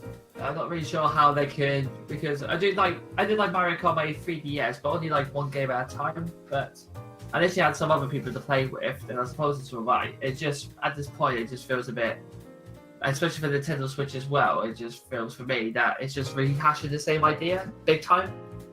I don't know how they can really emphasize a bit more. Maybe the mini games might definitely get that, but from what it looks like, it's just going to be the same standard Mario Party. The one that really caught my eye is Jump Force. Yep. It's just been announced coming in 2019. It's basically putting Dragon Ball Z, Naruto, and One Piece, all the Japanese animes together. Well, the show and jump anime and manga stuff. Yeah, I don't know how that's going to work out. Because I did like the Dragon Ball Z games, and Z Fighter looks amazing, and we really need to start playing it again. But I don't know how they're going to sort of... what's the word I'm looking for? Develop. Yeah. Make it unique rather than just a simple rehash of pre-existing ideas, or just that sort of thing. Fighter Z. It's just like, I feel like they're going to try too hard with this and not actually focus on one particular part. Or they're going to focus on one particular part, and the rest of it is just going to come crashing down on them. Which is what I'm a bit worried about. But I might be proven wrong. They might open up and it might be fantastic, it might be amazing. But at this present point, it's not something that I feel is going to be good or looking forward to as much.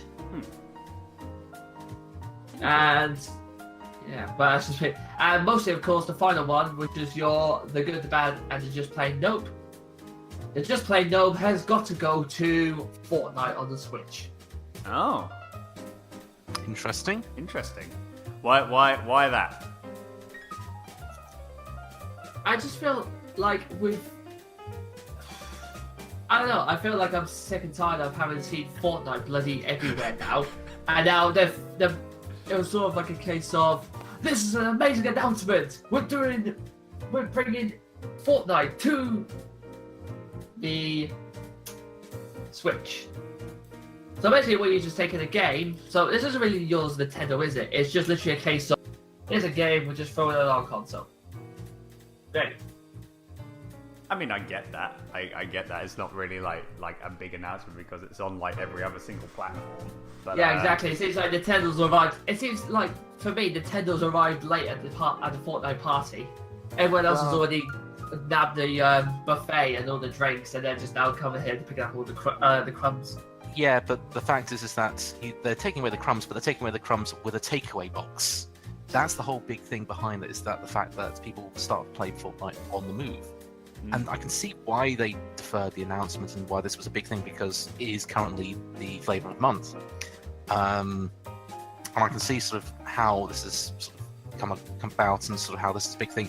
And the fact is, it was a big thing because of the fallout between Sony and Fortnite.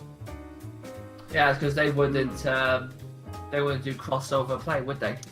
No, and that was around ever since Fortnite was released, multi-platform, and it was only when the Switch hit and they added something like 2 million new players ever since it was released, and then suddenly the big thing blew up. Everything blew up, and it's just been a bit of a PR disaster for Sony on that front. All right. Because with the Switch, you can be able to crossplay with PC and also Xbox and PlayStation. Considering like if there's no someone playing on the PlayStation playing on the Xbox can team up. It's just a case of like you can play with someone with a PC and with someone with Xbox or PC and PlayStation. So I agree on that when you say like it's a big like PR disaster for Sony. Like if they just agree to the fact that they just use crossplay with everything, things would work out amazingly. Maybe one day in the future that may happen. But no, that's fair enough on your takes, James. We also have Gondor Abigail just said, I'm excited for Just Dance 2019, which I saw that on the Ubisoft conference. That was like really good thing how they set that up. And Sayer James has just popped in as well saying, Andy, hello, Sayer James, tally ho to you. Hope you're well. Hope you're having a very, very good day indeed. Thank you for tuning into the podcast. Ian, your take on EA, the good, the bad, and the just plain no. What was your thoughts? On EA specifically, or E3? Oh, E3. Sorry, I was looking at. Let's go for EA. Let's go for EA. Sorry, I was looking at Nick, who said EA equals bad for the industry, and then Edge comes in saying the good, everything that was announced, the bad, everything not announced, the just no, EA. So there's a lot of EA discussion in the chat right now. Good grief, EA. Sports ball. Yes, we were talking about this before the show. It was just literally EA Sports Ball. Here's a nice, cute little indie game that we're going to promote because we're cool. Sports Ball. Battle Royale. And Sports Ball. And more Sports Ball. So that's pretty much EA in a nutshell. So E3, Ian, the good, the bad, and the just plain no. The good for me. I'm was really interested because I saw the Xbox conference live with a couple of people from Last Minute Continue. I caught up with the Ubisoft and the Nintendo conferences, and it was an interesting show. There was definitely some lacking. There was some big gaps, sort of personally, but we'll get onto that a bit later. The good things, obviously, Smash. Smash for the Switch just looks phenomenal, and the fact that they've been able to add so many characters, so much stuff into it, is really a testament to both the technical team and the fans for sort of being able to keep up interest in what was originally just a small little side title, just a simple mascot fighter, and it then just sort of evolved into something a lot bigger, a lot more dynamic, and also the fact that you can use GameCube controllers on the new Smash. Yes, that is true. One of the best controllers made, and I'm really looking forward to digging out the old Wavebird and plugging that back in. Got to say, I am also looking forward to the new Spider-Man title for the PlayStation, because I caught that. I actually caught the videos and such of that today, and that just looks phenomenal. I'm a huge fan of the Arkham games, the Batman Arkham stuff, and this has the same feel, but it's also its own thing. And Spider-Man's always been one of my favourite comic book characters, so it's going to be really interesting to see how that all fits together and how they're going to add this new dynamic. Because the whole thing with Spider-Man is that you have core Spidey, Peter Parker, and then you have all these spin-offs all over the place. So you have Miles Morales, you have Spider-Gwen, you've got Spider-Woman, Jessica Drew, I think it's Jessica Drew or something like then you've got Silk and all the other stuff, and that's a really big thing, and it'd be great to see if this all could all be interacting with each other in a sort of big combined thing. But even so, if this lays the groundwork, then I can see so much cool stuff happening to Spider-Man, just like what Rocksteady did with Batman, and that just seems to be really that sort of really interests me. As for other things, I must admit I am looking forward to the new Assassin's Creed, as well as Kingdom Hearts that James has already mentioned. And I think the actual sort of conference style things themselves, special stuff, got to have a bit of love for Grant Kirkhope and his orchestral music for Mario plus Rabbids expansion, the Donkey Kong Adventure, with no Diddy Kong, may I add. Okay, now, we've done the Throne of Games. Wow, Anyway. the Throne of Games is over, but we're still attacking City Kong. I love it. Speaking of Throne of Games, how's that for a great segue? For anyone that just joined in, we have a poll. If you want to vote for which current king you want to see be crowned for the Throne of Games for this episode, you have a choice between Diddy Kong or Miles Edgeworth. Feel free to vote. Sorry, Ian, you were saying. Yeah, no worries. And the other things that sort of really interested me was the new Devil May Cry game, because I thought that the series was dead. I thought after the reboot, the series was dead and buried. Pretty much, Bayonetta was the next iteration of Devil May Cry, because it had the same style, had the same sort of combat mechanics, because it just seemed like the natural evolution. But DMC5 looks superb, and I was completely sideswiped by it. And as some people may have guessed already, Kingdom Hearts, going to be a huge thing. And also the little teaser from the Xbox conference, particularly a certain property from way back when that I did mention way back at the beginning of the show, Battletoads. Yes. That's going to be a thing. So I'm interested by it. See if it's as hard as the Game Boy version. I have a feeling possibly. They might make it a little bit easier, maybe. They have a health mode which just basically removes all obstacles. The bad was basically what was missing. There was a lot of focus on a couple of really big things, and then there were gaps. There were a few really big gaps. In particular from Nintendo, there was nothing for the 3DS, which I think is kind of indication to say where the company is taking its direction now, is that there's nothing big for the 3DS that was announced for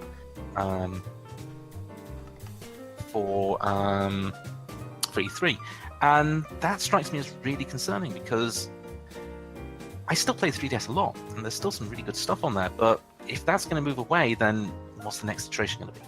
That's kind of my concern at the minute. Yeah, most likely the Nintendo will probably be focusing more on the Switch, because the Switch is pretty much the big version of the 3DS without the 3D. It's the two screens. It's the two screens made the DS and the 3DS such a big thing, and I don't know if it's like the whole clamshell thing. I'm a sucker for those kind of things. I still love the old sort of Razor flip phones. You know the ones from way back when. Because it's one of them's in a museum. That came out when we were young. It's how in the but yeah, that was my biggest concern, and of course, a couple of the other things that were mentioned, and I have to say the things that were disappointing for me were the insistence of battle royale modes. So Battlefield had a battle royale, and it's just a case of, okay, yes, we know this is the thing at the minute. You don't have to force down our throats. No, just because they're parachuting doesn't mean to say it's a battle royale. No, just because they're on a bus. No, it's just it annoys me a little. It wasn't really the same for when the zombies mode came out on Call of Duty. And every game after that seemed to just have like a zombies mode. Yeah, pretty much the sort of whole follow the leader type thing. It's just sort of, it restricts creativity and sort of stops things developing in ways, and it's just sort of fitting things in just for the sake of it. Nick Rex has brought up a really good point. I agree. Is that the only last game that's in development for the 3DS that I'm aware of at the minute is Persona Q2, which is the cross between Persona series and the Etrian Odyssey games. And I was concerned that there wasn't any mention of that either. At least not overtly. There were mentions of the Persona 3 and 5 rhythm games sort of in the Sega's booth. But there wasn't anything else for that title. And that's kind of, is it really going to be for the 3DS, or will it be for the Switch, or how's it things going to work? As for the nopes, I think we can all just say nope-a-dope for EA's entire thing. Pretty much. And I think that my biggest gripe with the entire conference, the biggest thing, is Forza. Dry walls do not behave that way. Forza Horizon 4. Yeah, I mean, that looks like a fantastic game, but it was just the fact that the demo had them driving through dry walls, which are sort of walls sort of up on the sort of highlands and moors and such, Yeah. and they're sturdy as anything. They are pretty much indestructible. And it's just a case of, oh yeah, driving through them like we're driving through a wicket fence. It's just a case, no, stones don't work like that. Stones don't work like that. I remember seeing that last night. I'm like, it's a beautiful game, and it's like open world and everything. But yeah, when I saw like the car just like smashes through like the, I'm like, hang on a minute, that the car would flip if it was driving at that speed. That car would be turned over on its back and probably on fire. The Yep. driver most likely dead. Before And- the hubcaps are stolen. Oh yeah, the hubcaps get stolen as well. And Mr. Bonato Ein says, "Weather not British enough." Well, I love the fact when they were showing like you could have all the seasons and like in this game. Let's go to autumn. Yeah, great. That's perfect. Let's go to winter. Yeah, snow in Scotland, that's fine. But if it's like snow in like the coastal areas, that's weird. And it's like Basically, if they wanted it to be true British weather, it would just be spring, drizzle, drizzle. summer, drizzle, autumn, slightly harder drizzle, winter. The Wait, one who just where's winter? Oh Yeah. no, winter was the drizzle. Yeah. Wait, Did you not notice it? It got a little harder. wait. By the way, just- spring. Yeah. The weather effect. They should name the weather effect. Do you want British weather, otherwise known as it rained for 40 days and 40 nights? It's still the best summer we ever had. Yeah, it's pretty much just like We- you could play in all the seasons where it just rains. Oh look, there's one day of sunshine and then it rains again. And then 4 weeks of torrential rain. Welcome to Britain. And that's why I moved to Canada. Yeah, you just replaced it with snow. No, well, in the winter, over here on the west coast, when it's sunny, it stays sunny. And it's quite warm as well. Goodness gracious. So, for me, I mean, Brian, who just says, jumped into the chat as well, says, tally ho to you. Hopefully you're having a very, very good day. Says, hey Andy and Jay, do you like Call of Duty? And what's your favourite COD game or any COD Black Ops game? I do like COD. We could talk about that in a future show. I think we'll do that. We'll consider adding on that. Right now, we're just going to quickly talk about E3. So for me, the good things about it was, so I managed to watch the Sony press conference. I managed to watch the Ubisoft press conference. Saw a bit of the Nintendo press conference and a bit of the Microsoft one. So honestly, there's a few games that I'm like really wanting to get. One game is going to be Starlink Battle for Atlantis, which is an Ubisoft game. It looks really, really good, really, really decent. And also the simple fact is I'm getting it on the Switch because there is going to be a Star Fox. Star Fox is going to be in the game. It's an exclusive for the Switch, and you can get an R-Wing and a Star Fox figurine with that as well with the pre-order. So it's kind of just like anything with Star Fox in, you pretty much is a case of take my money. So definitely looking forward to that. I'd say Ubisoft did a very good conference, I have to say. Ubisoft, I feel like out of everything, I feel like Ubisoft, might have won it. I mean, you got Bethesda as well, because they've got some really, really good games coming out. In, say, Fallout 76, and there's some other games which I'm going to be, I'll discuss as well. But yeah, Starlink Battle for Atlas for Ubisoft. You've got Skull and Bones, something that Ein talked about as well in the chat. Let's see. I, for one, look forward to Devil May Cry 5, AC Odyssey, Ultimate, Spyro Regenerated, Kingdom Hearts 3, Skull and Bone, in the far off distance, Elder Scrolls 6.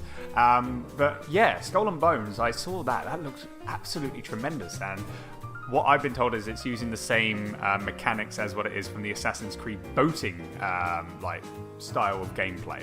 So it's love that part of it. so they've decided to make use that and put it in its own game, which is like it's tremendous and it looks so good. And you could be able to it's a thing of where you can you go and face ships that have so much good loot, gold and stuff, and you can take over and just steal all the loot. Great. And all of a sudden, another enemy ship, but a bigger, badder ship comes over to try and, destroy you. And you can call in your friends. You can call in friends who will then help you. But it's a case of, they say, your bestest friends can also be your greatest enemies. Because it's in the pirate world, it's a dog-eat-dog world. So it's a case of just, you can have friends. It's like if, for example, me, you, Ian, and James, we all play the game and we're yeah, let's take off this brigadier ship and try and get all the loot. Yeah, great, we did it. And then all of a sudden, Ian comes out of nowhere and sinks me and steals my gold and then just goes off in the distance. That can Andy, happen. come on. I wouldn't do if such a anyone's thing. going to shoot you, it's going to be me. I wouldn't do such a thing. I would steal your boat and kick you off on a desert island. Still same thing, but Or the just, thing is, or actually just best friends circle can be around greatest the enemies. What? Or get Andy, throw him onto a desert island, and just circle him. Just so your cannon just points at him. Dad's back. See, Hello and welcome to Desert Island Discs, in which a stranded pirate gets to talk all about his herniated discs after being thrown out onto the landing. pretty much. So yeah, definitely looking forward to the Skull and Bones. What other games was there? You got The Last of Us Part 2, which looks really, really good. Really, really good indeed. Definitely going to be buying that for sure, with the whole cutscene concept and actually looking at the gameplay as well. Tremendous. So I'm very excited for that. Again, yeah, Super Smash Bros. Ultimate, having every character from the that were in any of the games past games coming back is absolutely amazing. So yeah, be interesting to see how that goes as well. With regards to Bethesda, you've got Fallout 76, which is looks gorgeous, and I think they said as well, if I recall, that it's going to be all online. So it's you could be roaming around in the old world, and all of a sudden you can see people just doing their own thing, which is really great to see. And you've also got Elder Scrolls 6, that totally took me by surprise. I wasn't actually expecting that, and I found out about it when I was going into downtown Vancouver, and I was at a video game bar, and they were showing the Bethesda conference, and then all of a sudden I just look up and be like, what the hell? It's Elder Scrolls 6, what? my life right now. It's this, so it's good to see that they've now, Skyrim, with all the ports and stuff that are happening with that game. It's a good game, really good game, but I think it's now time to move up to say. Well, mind you, it was before they did announce the next iteration of Skyrim, which was the very special version, which wasn't it for the Alexa? Skyrim for Alexa or something like that. I did hear something like that, yeah. Which I think I've heard it that. made me as well. laugh though, because when they were saying about putting different Skyrim on different places, as in the future, the next E3, they'll say you can watch and play Skyrim on a microwave, and now they've got it on the Alexa, so they're not half out. And she's yes, very special edition. I'm waiting for it to be released for the Casio computer. Casio calculator, sorry. Hey, I'm waiting for it to come out on the poker walker. That'll be great to see. I'm waiting for it to come out on the Nokia brick. What, the 4430? Yeah, the one that you. Although this one, you can probably chuck it at a dragon. The dragon would die. Your phone would be just. It's sturdy enough for that. Yeah, it's throw it at a dragon dies, but hey, the phone still works. Your phone is still working. It's amazing. Yes. Hello. Have you been hit by a phone recently? You can be entitled to PPI insurance. Yeah.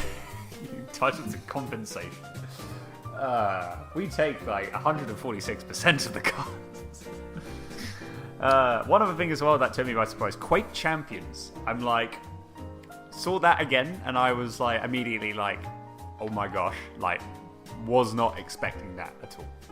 So Bethesda did a really, really good job. And yeah, there's quite a few good number of games that are out, which I'm considering like getting.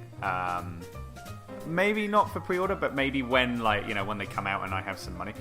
As you said as well, Ian, Spider-Man, and seeing the playthrough of that, it looks honestly tremendous. And again, you say it's kind of like similar to like the Arkham games, which it does in a way, but it's its own thing.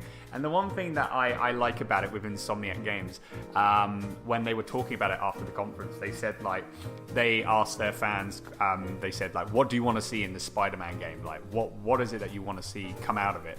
And the one thing that they got a lot from was we want this to be we want this to be an Insomniac game. That's all we want. We want this to be like your own unique game. And even though it is Spider-Man, Spider-Man has its own different other games from the past. But to hear that and to see how it plans out and plays, it kind of does. It's Spider-Man, but with an Insomniac intake to it. And Insomniac, they've done Spider Dragon, they've done Sunset Overdrive, they've done many other games, and every other game that they've made, it's its own original unique thing. So with Spider-Man, I'm looking forward to seeing how that's going to pan out and how it is going to be its own unique style of game. We've got that already with. Sorry about that. That already with the bits that was sort of already announced for the videos, because it did feel like an Insomniac game. The writing was very Insomniac-esque, and you had Yuri Lowenthal voice Spider-Man. Oh, I believe it was Yuri Lowenthal because he sounded very familiar to people like Yosuke from Persona 4 and the Prince of Persia from that trilogy. And it was just a case of, this feels Insomniac. This feels like Spider-Man. This feels right. It's just looking at it, it just looks like you can tell it's not like your run-of-the-mill Spider-Man game like what it is in the past. It's it looks like to be its own unique thing. So I'm very looking forward to actually when the game comes out, I'm definitely going to be buying it and definitely going to be giving it a try and seeing how it goes. The bad stuff, the only thing I can think of, Nintendo, with Smash Bros, that's great, but it's that's pretty much, it's just Smash and also Super Mario Party. Those were the only big things that I heard about it. All the other games that came, it's you got some other titles as well, but I feel like Nintendo didn't really had a strong E3 with that. One thing with Super Mario Party is they do have online capability, but the only thing for online, is what I've been told, is that it's only for the mini games. It's not for an actual board. That's a bit of a bad thing. You need to have online multiplayer for the actual board games, just so you can rage at people over the internet because they managed to roll just enough to get the final star from under your nose. Yeah, exactly. You need that. That's, they're getting there slowly, I would say, but it's still a thing where everyone is we want an online Mario Party game. Can you give this to us? You have the technology, you have the way to do it, but it's just they're just teasing us. So maybe the next Mario Party game might be online. Just gotta hope for the best. Maybe if it gets an update, it might do that. Who knows? You just have to wait and see on that. One thing I would say about bad is the Sony press conference. Now, there was some good games on there. I managed to watch this live, and it was good to some extent, but I don't feel it wasn't as strong. It wasn't a strong E3 for Sony, unlike the previous ones that they've had. I was very disappointed as well, because I thought, seeing as, the new Spyro, the Ignited trilogy coming out, we got a release date for September, and it was out on E3 for people to play. I was hoping that maybe they were going to put maybe a little thing on there just to show more stuff. Just because it's Spyro. It originally came out on PlayStation, so give Spyro some love. But fortunately didn't see that, so I was I was a little bit sad about that. But other stuff was good, but it just felt, I don't know, just they tried their best with it, with the beginning of like when they said like, oh yes, well welcome everyone to church, because it's all like in this like churchy-esque like theatre that they're in, and it kind of got me. Everyone was like questioning about it, and I could probably tell that the audience were like, what the hell's going on? Because I was like, Sony, are you okay? Why are you saying welcome to church? And then of course it's like, once they get into the gameplay, there's a scene in the church for The Last of Us Part 2, so they kick things off with that. So I thought, okay, that makes more sense. And then all of a sudden, everyone then, whilst that was happening, when they had the break, everyone then moved over to the next theatre to go on, continue on with the conference. Again, there were some good games on there, but I just felt like there wasn't really like it wasn't a strong one from Sony. Yes, you got, I say, Last of Us Part 2 and Spider-Man, some many other good titles as well. But I just felt like it wasn't the strong point for them for this year. I think it might be different next year, because there's rumors talking about Sony making the PlayStation 5 now, aren't they? So they'll probably introduce that into next year's E3, and then they'll just blow the whole thing up. Yeah. Well, Microsoft did tease their new console right at the end of the conference before it got hacked, and they did the final promo, which was Cyberpunk 2077, I believe it was. Yeah. So yeah, it's obviously at this time of year, at this time of the console cycle, is that things are switching up. And Nintendo played their hand early with the Switch, which they needed to because the Wii U just didn't perform. So it'll be interesting to see what Sony and Microsoft do aside from going, ooh, pretty graphics. Exactly. So, I mean, it'll be interesting to see like what happens for next year's E3. I feel like I felt like this E3, it was good, but you know, it wasn't a very strong one. But I'm thinking next year the guns are going to come out. There's going to be a lot of like big things that are going to be happening. So really look forward to next year's one. Fingers crossed. And yeah, the just plain nope. EA. Cause EA. That's all I gotta say. FIFA 19. I love the fact. Yeah. I love the fact our excuses is EA. Why? Just because it's EA. And everyone, like, everyone's like, nope, that's totally understandable. And also, the fact because that the president of EA is the same bloody full name as me. So of course I get memed, and it's like, goddamn. Wait, you're not the president of EA? Shockingly enough, I'm not. And even if I did, if I Good was, for us. I'd resign on the spot. It's like, One other thing I did remember seeing coming out was the new Switch Pokemon game. let's go Pikachu, let's go Eevee. That Yeah. looks interesting. I'm honestly looking forward to it, to be honest. I know a lot of people are like, oh, it's an easy version of like the updated Kanto, but it's like, you know what? They've added like a few extra things to it, and like there's different ways in order to play. I'm looking forward to it. I would like to give it a go, and I want to see like how they will do with this remake. So there's like 50-50 on here with the new Pokemon game. I'm looking forward to it. I'm gonna give it a go. I'm really looking forward to it. I think that would be. I'm definitely going to go buy it when it comes out because it just looks amazing. What I'm a about big Kanto fan anyway, so. Indeed, everyone loves the Kanto region. What about you, In? Yeah, it seems interesting enough. Pokemon games, I've been a bit hit and miss with lately, and I didn't really get into Pokemon Go as much as others. But this one, yeah, looks interesting. I'll give it a go when it's out and see what it's all about. And yeah, interesting. Yeah, so apparently Nick goes, let's go ew. And Edge is like, I would like it if it wasn't Kanto again. And Nick just wants a new battle system. Well, I mean, like, you know, we've got this remake. I mean, maybe the next Pokemon game that comes out on the Switch will probably be something completely different. So I don't know. There's something about the turn-based system of Pokemon games that just makes it endearing to me. It just sort of seems like, it's simple, but it's really effective, and you can plan stuff accordingly, and it doesn't feel like a slog. It doesn't feel as though you have to prep everything beforehand. It just you have to plan sort of gambits or predetermined stuff, and you don't mash the the buttons accordingly. You have a little bit of strategy behind it all, which I don't know. I don't know. That's probably the RPG fan in me sort of still saying, menus, go! I'm still pissed off at the fact with Pokemon is the fact that your opponent could be and you still miss. Yeah, it could be sleeping and you still miss. I still miss. I don't know how the hell that works, but that's the beauty of Pokemon for you. The wind can blow the bubble beam away. Yep. Damn you, Bubble Beam. It's like, Squirtle, use Bubble Beam. It's quite windy out. Bubbles go flying all over the place.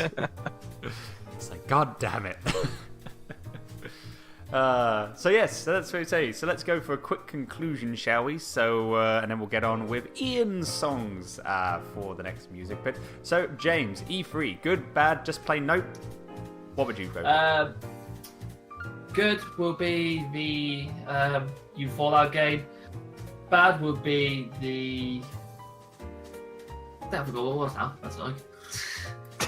Bad would be the Mario Party. Plain nope is going to be Fortnite on the Switch. Fair dues, fair dues. Ian, good, bad, just plain nope. Good. Quite a lot to choose from, but certain picks being Smash Brothers, Devil May Cry 5, Kingdom Hearts 3, and the PlayStation Spider-Man. The bad, lack of diversity for some of the titles, well, lack of diversity from the Nintendo side of things, particularly the lack of 3DS stuff, and the nope, walls don't work like that. Hashtag walls don't work like that. Yeah. Let the guys know who made Forza Horizon 4 know that. They're British, for God's sake. They should know this. Goodness. And for me, the good, yeah, definitely, I'd say, I forgot to mention Kingdom Hearts 3, definitely for sure. Starlink Battle for Atlas, definitely going to be buying because it looks good. And also Star Fox is in it, so hey. You got Smash Bros, you got Marvel Spider-Man. Forgot to mention as well, you got Skull and Bones, Assassin's Creed Odyssey. Now, for me, I was kind of bit like, oh god, okay. And everyone like, this is going to be interesting to see. And also people were making fun of it because it's like, oh hey, it's Odyssey, so insert Mario Odyssey theme here and all that stuff. But after seeing the Ubisoft conference and seeing what it looks like it's totally like changing things with like the style of like the Assassin's Creed games. So I'm really looking forward to seeing how that pans out, and the fact that you can now pick, it's multiple characters, so you can pick like 2 characters, and with that character you then just stick with them throughout the whole game. So that's really awesome to see. So yeah, that as well. The bad, I would say the Sony press conference, it was good, but it just wasn't as strong as I thought it would like it to be. Again, with Nintendo, it just felt like the 2 good like conferences which I really enjoyed watching just didn't have a very good strong point. So hopefully next year it will come out bigger, better than ever, but we'll just have to wait and see. And just to plain nope, EA, because yeah, it's the same thing over and over again. With some added extras, but mostly it's the same stuff over and over again. And loot boxes. Yeah. Can't forget the loot boxes. Iron says, I'd want it for Pokemon Let's Go if it wasn't a spin-off to go with Go. I mean, Pokemon Go is still popular. It's not as big as it was when it was first launched, but people still play it. Yeah. There was a big event that happened yesterday, and I had to there was people sort of hanging around with all their phones out because there was a big Pokemon event going on at that point. It was just a case of, okay, this is still a thing. It may not be the big cultural zeitgeist that it was when it was first released, but it's still popular. So there's still an audience for that. It's true. In my opinion. It is. It's like it's not, as I say, not as popular as it was like back when it first came out, but it's still like people still play it, people still enjoy it. I need to get back into it at some point. I really need to. It's one thing I need to do. And Nick goes, "Where's playable Mario in Assassin's Creed Odyssey?" Free DLC to say thank you for Mario and Rabbids. Yes, exactly. There you go. On that note, now we're gonna go for our final music break until we get to our third and final topic, and then we have the Throne Games results as well. These songs have been selected by our good friend and special guest of the show, Ian, aka the Random Genius. So Ian, these songs that you have picked, why did you pick these songs for the show? Okay, so I could have picked so much for these two choices. There was just so much to pick from. I'm a huge fan of video game soundtracks, and I could have picked stuff like stuff from Banjo-Kazooie. I could have picked stuff from Crypt the Necrodancer, all sorts really. But in the end, I went up with two that I sort of thought was sort of really strong. The first one is Positive Force from the letter V 6 times, or VVVVVV. A really, really cool indie game by Terry Kavanagh. It's can be completed fairly quickly. It's tough but fair. It's got sort of a whole sort of challenges with its platforming and such. But the entire soundtrack for that game is just superb. It's very sort of chiptune-esque, sort of very sort of retro, but it has so many sort of different layers and sort of iterations of the tracks, and I could have picked any of them. But in the end, I went for Positive Force, which is just my favourite track in the entire game, and just because it's just so dynamic and fast and enjoyable. And the second one, which would probably come as no surprise to anyone, that it comes from a Persona game. In specific, Persona 5. And this is Rivers in the Desert. And it's just a case of the entire Persona soundtrack is completely perfect. And it was just a case of as soon as you booted up the game, you got the title track, Get On, Get Out there. And that was just, okay, yeah, that set the mood. And then you had Beneath the Mask, which is the melodial soliloquy, which is done sort of during the rainy days and sort of off days, and that fitted in. And it was just a case of every single track worked. And then Rivers in the Desert played. And for that moment, it was just a case of, wow, this is a thing. This has just done something phenomenal at this point in the game. And the best thing was that at that point, it was just the instrumental. The full track doesn't play until a later point, and you just go, oh, now things have got serious. And I just love that progressional soundtrack of music. The whole idea that soundtracks evolve as time goes on, and it just was superb. And fell in love with it as soon as I heard it. It is probably my favourite track from the entire game. It's probably my favourite track at this moment in time. So yeah, Persona 5, Rivers in the Desert, and letter V 6 times, Positive Force. Okay, so thank you very much indeed for that in. So yeah, as I say, let's kick things off right now. Starting off with letter V 6 times, aka VVV with Positive Force. That's going to be playing right now. And as I say, you're listening in to the Tally Ho Show with me, Andy. And me, James. And we have Ian, aka the Random Genius, as our special guest for today. So this is a perfect time to get some refreshments, grab some snacks, and enjoy these tunes. And we'll be back in just a little bit.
are 3 things you can do to obtain a happy, healthy life.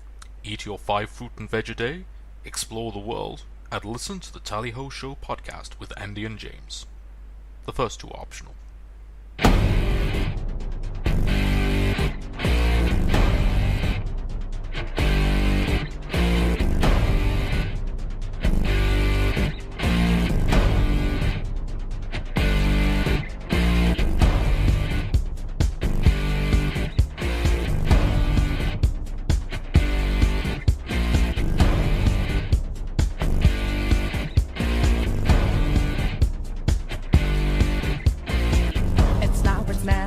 And I've got to make my decision. This time could be my moment.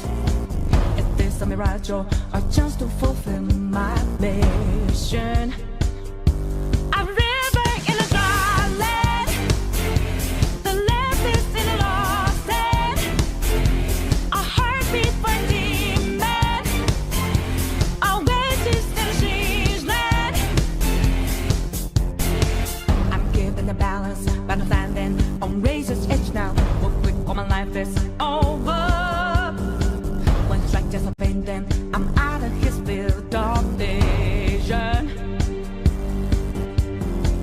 Don't ask why I'm ready, but I'm ready to strike him down now. I just saw the new stars, there's no time for indecision.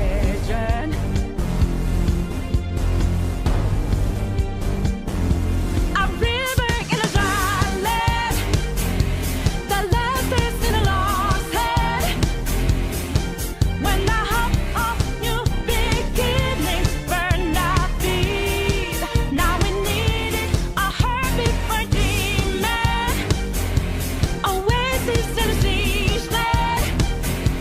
Remind us we're here for creating new lives, creating rivers in the desert.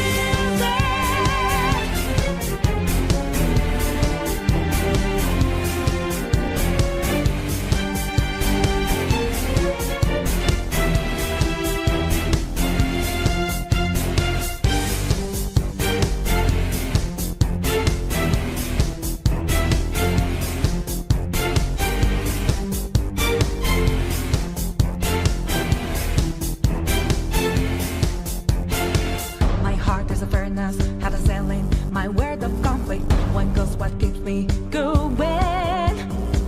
Take back what I lost to the voices of greed and fear. Yeah. Don't ask why I'm ready, but I'm ready to take them down now. The time for a new start is constantly drawing nearer. I'm living in a dry land. The last is in a lost head. When I hop on new beginnings, burned our feet. Now we need it, a heartbeat for demon. Oasis in a strange land. Remind us we're here for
And welcome back, everyone. So yeah, those were the 2 songs that Ian, aka the Random Genius, picked for his music batch. What we just had on was Persona 5 Rivers in the Desert, really epic tune there. And then from VVV, that was Positive Force.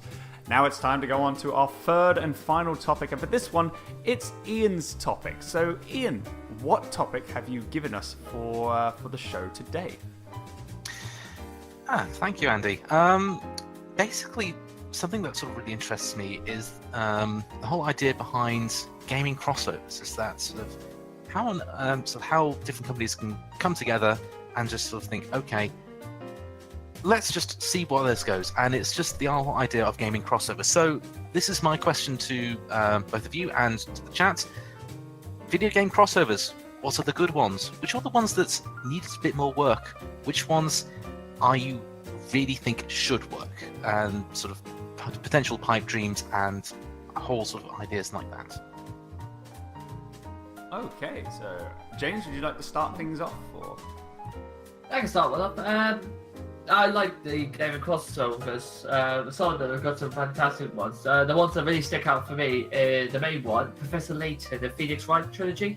The actual game itself. I know what I meant. There might be a trilogy in the future. Hopefully, I hope so. I loved about with Professor Layton because you had that bit of the puzzles, and then you could go straight into a courtroom. I love Professor Layton and Phoenix Wright games, so having them both together in the same game was just brilliant, and I loved it. The Super Smash Bros. As well is probably one that needs to be mentioned because that was probably one of the main ones that really started a whole big crossover sort of thing with all the characters from one certain franchise. And the main one, another one that really sticks out, and I love playing it because just how ludicrous and absolutely crazy it would get, was Lego Dimensions. Yes, that was a thing. Yeah, it did seem. I thought it was quite an odd sort of start to it, but the more I looked at it, the more like when they were selecting certain characters, and I thought, actually, this won't be too bad. I would quite like the idea of this. And then they finally brought out Doctor Who and Harry Potter, and I was more convinced to buy it. And then by the time I bought it, I realised they were bringing out Sonic the Hedgehog one. I was like, yep, this is sold me straight away. And it's just funny because at one certain point I remember, I was Sonic the Hedgehog flying a TARDIS around Hogwarts. And you can't get more crazy than that if you wanted. True, yes. Unless you want to have a Jurassic Park raptor just sort of riding on the top of the TARDIS as well. Yeah, definitely. Just make things more exciting with that.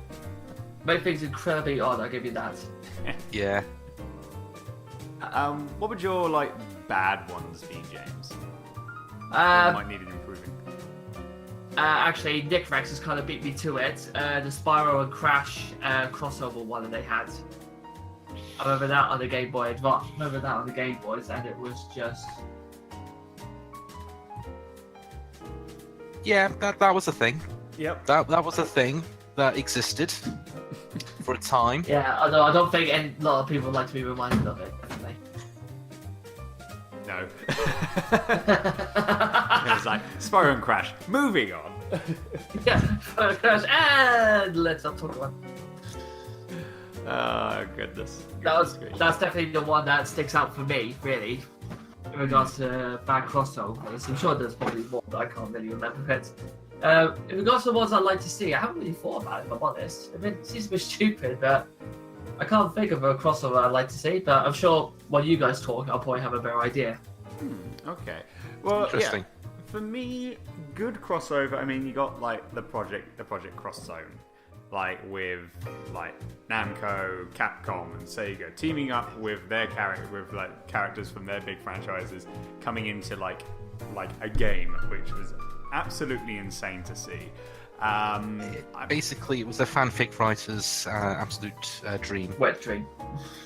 Pretty much, yeah. And hey, it worked tremendously well. I played the demo when it came out. I played a little bit of the game. I haven't fully completed it yet, but I managed to play like bits of like how you do like the fighting mechanics and style of it, and how things work when you have like specific characters coming in, from the different franchises teaming up and actually having like these awesome like combo moves and stuff. It's just absolutely amazing and tremendous to see. So much so that they had a sequel.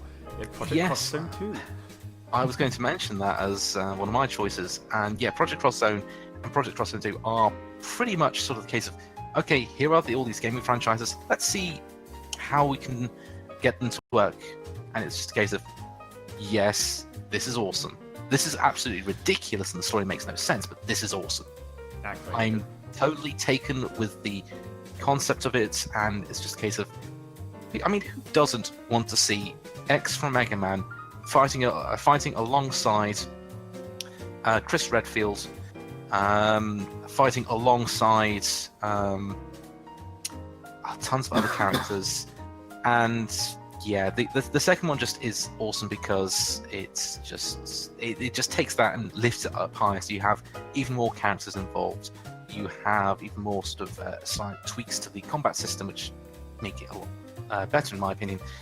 And you have the canonical game explanation that Phoenix Wright knows Goro Majima and has in fact successfully defended him in court once.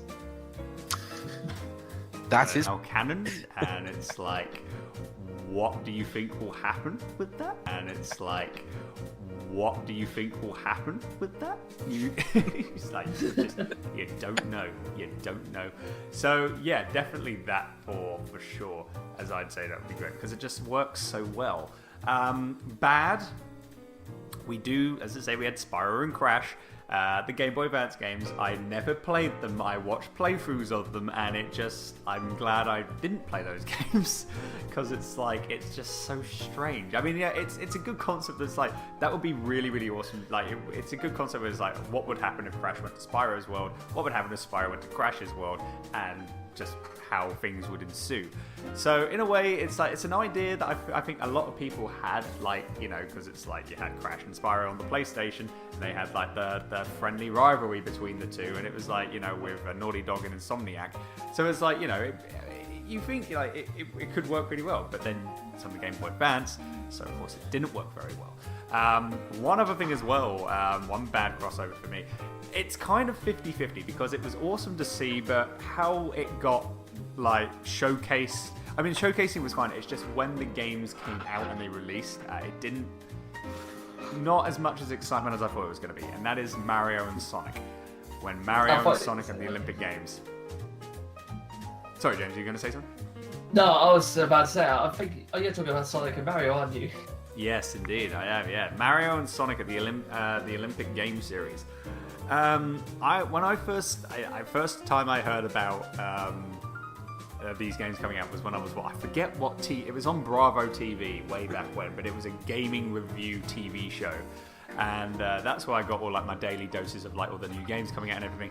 And they were talking about Mario and Sonic, and it was for me, I was like, oh my god, this is two really big gaming characters, gaming mascots that have duked it out in the 90s just to see who would become the supreme mascot. They are now teaming up together to try, just for the Olympics, and it was I was really excited about it. But when the game came out, yeah, it's a fun game. The games are very enjoyable to play and everything, but the reception wasn't that strong for it, if I'm completely honest. And I felt like maybe more could have done better with it. I do know that they tried to change things up a bit, especially when Mario and Sonic Olympic Games of London 2012 came out, especially on the 3DS. They decided to make a story mode out of that, which I haven't played. I haven't played the 3DS version of the game. I've again seen playthroughs. Looks interesting. It's nice to see that they try and change things around, but again, it's kind of just I don't know. It just wasn't really a strong point for me. I don't know if they're going to be making any more Mario and Sonic games, because I know that I think Nintendo are now focusing on the Mario characters having their own sporting events and stuff. So I think that might be all dead and buried now. But for crossovers, I like to see. Again, as what Nick says, Spyro and Crash, one that isn't like the Game Boy games. I mean, I wouldn't mind like a main console like crossover between those two, because maybe that's what it needed. Maybe Spyro and Crash maybe needed a crossover main platforming game on, like, say, on PlayStation or on, like, Nintendo Switch or Xbox. I mean, something like that could work. Handheld Game Boy it just didn't work at all. So maybe try it again. I would like to see, especially with like the HD remakes now been released. You know, maybe I doubt it would ever happen, but you just never know. But yeah, something like that would be interesting to see. Yeah, that's something that's pretty much for me, really, of what I would go for. Ein says Super Smash Bros. Ultimate and Knuckles featuring Dante from the Devil May Cry series. Yeah. And you do realise you've said the name of the game title wrong. It's Super Smash Bros. Ultimate Golden FES full-bodied Ultimate Edition for the 3DS and Knuckles featuring Dante from Devil May Cry. Sorry, my bad. Of course, I knew I'd forgotten something. And Nick correct. Edge says Fortnite / Animal Crossing, and everyone wants an Animal Crossing battle royale. Where Tom Nook is the John Wick. Tom Nook is the John Wick. It's just a case of sort of everyone must get the bells, get the bells, get the bells. Yes. Whilst Tom Nook's renovations just slowly circle in. Yeah. It's just like, you know, in Fortnite there's a golden rule: never trust a John Wick. If there is an Animal Crossing battle royale game, the golden rule is never trust a Tom Nook. And Nick says Animal Crossing Viva Pinata crossover. I can see those working. I could see that working too, actually. I mean, that would be pretty awesome to see. Ian, your gaming crossovers, good ones that could be improved on, and ones you'd like to see. So, as mentioned before, I loved Project Cross Zone and its sequel. I think they're absolutely fantastic and sort of really good examples of how to do crossovers, that kind of thing. Smash Brothers, again, huge epic crossover from different games within a single company, and then expanded into different characters from different game series completely, including stuff that you wouldn't normally see on Nintendo consoles. I mean, heck, Solid Snake. Would you have expected him to have appeared in Smash Brothers? No. Definitely not. Particularly seeing as he only technically there's about 2 or 3 games that Snake was on Nintendo consoles. He was on the NES. He was on was it on the NES, Metal Gear? The game, the original Metal Gear was on the MSX. Let's not split hairs about that. But there was the Game Boy Metal Gear game, and then there was the GameCube remake of MGS1. So to take sort of a couple of titles and then just suddenly put a Snake in was phenomenal, and more so Cloud, because of course the only way people would have been played or seen Cloud on a Nintendo console, solely Nintendo, would have probably been from Chain of Memories Kingdom Hearts. But that was a phenomenal thing. And I must admit, I love Mario and Rabbids, which is, it just shouldn't work. The pinnacle of platforming Mario with the Rabbids, who hadn't been seen for many years, both of them combined together. You wouldn't think that they would work, yet it's so good. It's the XCOM game that fits perfectly with the Switch. It's family-friendly turn-based game, which is perfect for Nintendo. It's got something to keep people interested who like stuff like XCOM and Fire Emblem, and yeah, it just hit the note perfectly. And I love the game, and I'm really looking forward to seeing what happens next. And the crossovers I love are not purely defined by the companies themselves. The fans also create their own crossovers per se, and the one I've kind of gotten into is I take it everyone has heard of the randomizers, the whole idea where items are switched over in the games in stuff like Legend of Zelda. Indeed. So the first chest isn't what you expect it to be. They've now released a version of it where it's Link to the Past crossed over with Super Metroid with all the items between the games swapped over. So you can have items from Metroid in either the Metroid game or in Link to the Past. You've got Link to the Past items in either Link to the Past or Metroid. And it's those kind of fan-based crossovers that I also enjoy as well. It's a guilty pleasure of mine. And if you haven't seen one of those runs or a race of that, do yourself a favor and look it up. It's about 4 hours per run because, of course, you're clearing 2 games, but it's just so much fun to watch. In terms of bad crossovers, I think the one that everyone has mentioned is the Crash Spyro crossover. I think that was just a mistake of monumental proportions. But not so much a series that had went wrong, but a crossover that just went badly because of office politics, more or less, was Marvel v Capcom Infinite. I enjoyed Marvel v Capcom 3, but Infinite just killed it. Infinite was just done in such a bad way that it was just you don't. It was just a case of you don't know what to do with these characters. You don't know how all this works, and that was just a case of. It was just a case of, oh, we're doing crossovers because we can, rather than no. Think about it. These characters need to have some sort of agency and such, rather than just sort of wandering around. And if you're going to have them wandering around doing some weird and stupid stuff, make it self-aware. Make them aware that this. Don't just play it serious. That sort of didn't work with me.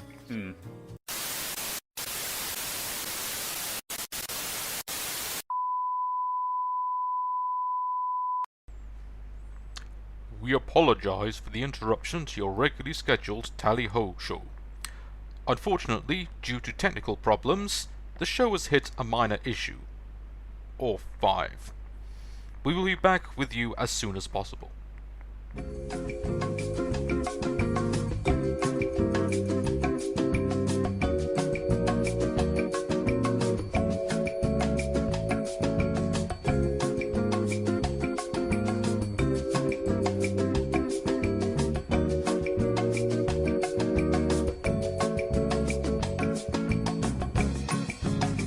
You are currently in position 163 in the queue. We expect the show to be back between 1 to 2 weeks. Please hold for... Oh, really? Well, it seems Andy got his bike generator working, and James has found some more 50p pieces to put in the meter. As such, we now return you to the Tally Ho show.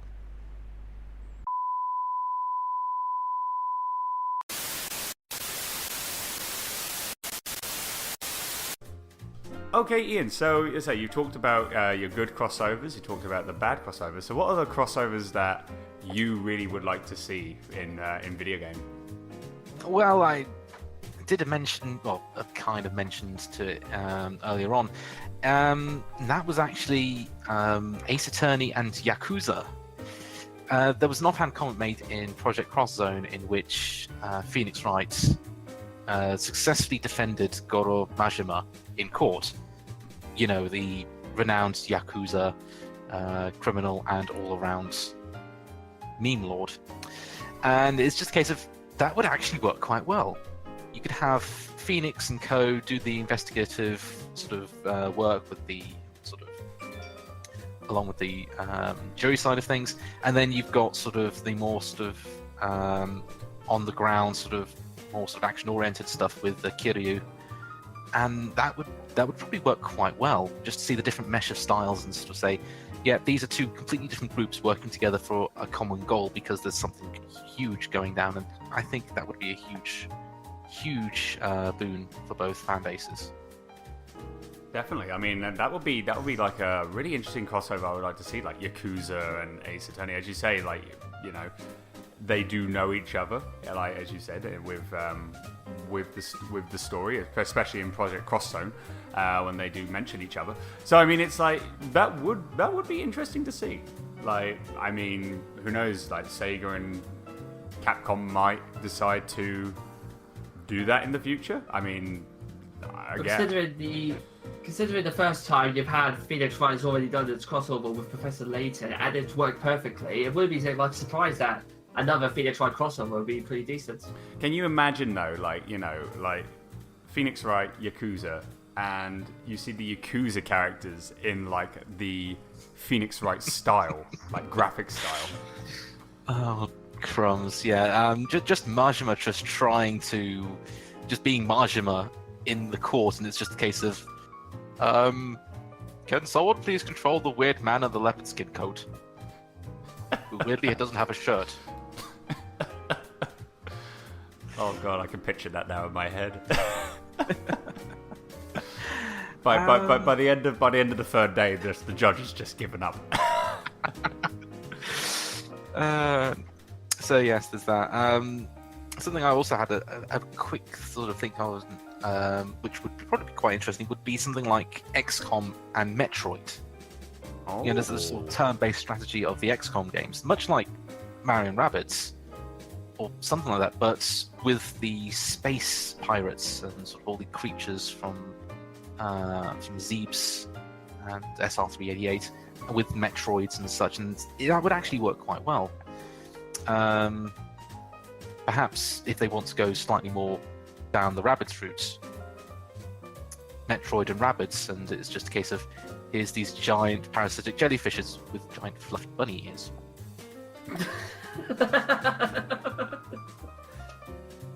I mean, That sounds funny. That does. And now you mention it with like an XCOM/Metroid game, I mean, again, that would work. I mean, if we're going on to like the XCOM like crossover thing, I wouldn't mind seeing like, again, because I'm a massive fan for this, Star Fox with XCOM. Yes, that would actually work, or perhaps Star Fox with some sort of RTS style game. Yeah, I mean that would work pretty well, and then you can actually have like the allies between Star Fox and Star Wolf again, much like you saw it in Star Fox Assault, but you have like all the characters, you know, that once fought each other have now got to team up in order to like save the Lilac system and stuff from a new threat. That could probably work really well. New threat, that is the time-traveling Rabbids. Oh my god. Oh no. Mario plus Rabbids. You've seen Mario plus Rabbids. You've seen Donkey Kong plus Rabbids. Now get ready for Star Fox plus Rabbids. It's like, it'll be a cross between being very serious but at the same time just absolute random. Just sort of very serious Star Fox. In space, nobody hears your rabbits. In space, nobody hears you.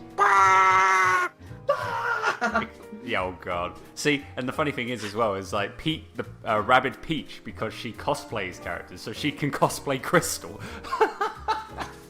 See, and it'll just be so weird. Like, my goodness. I also feel like we're getting a lot of, if this does happen, we'll be giving cosplayers a hell of a lot of ideas and room to sort of pull that off.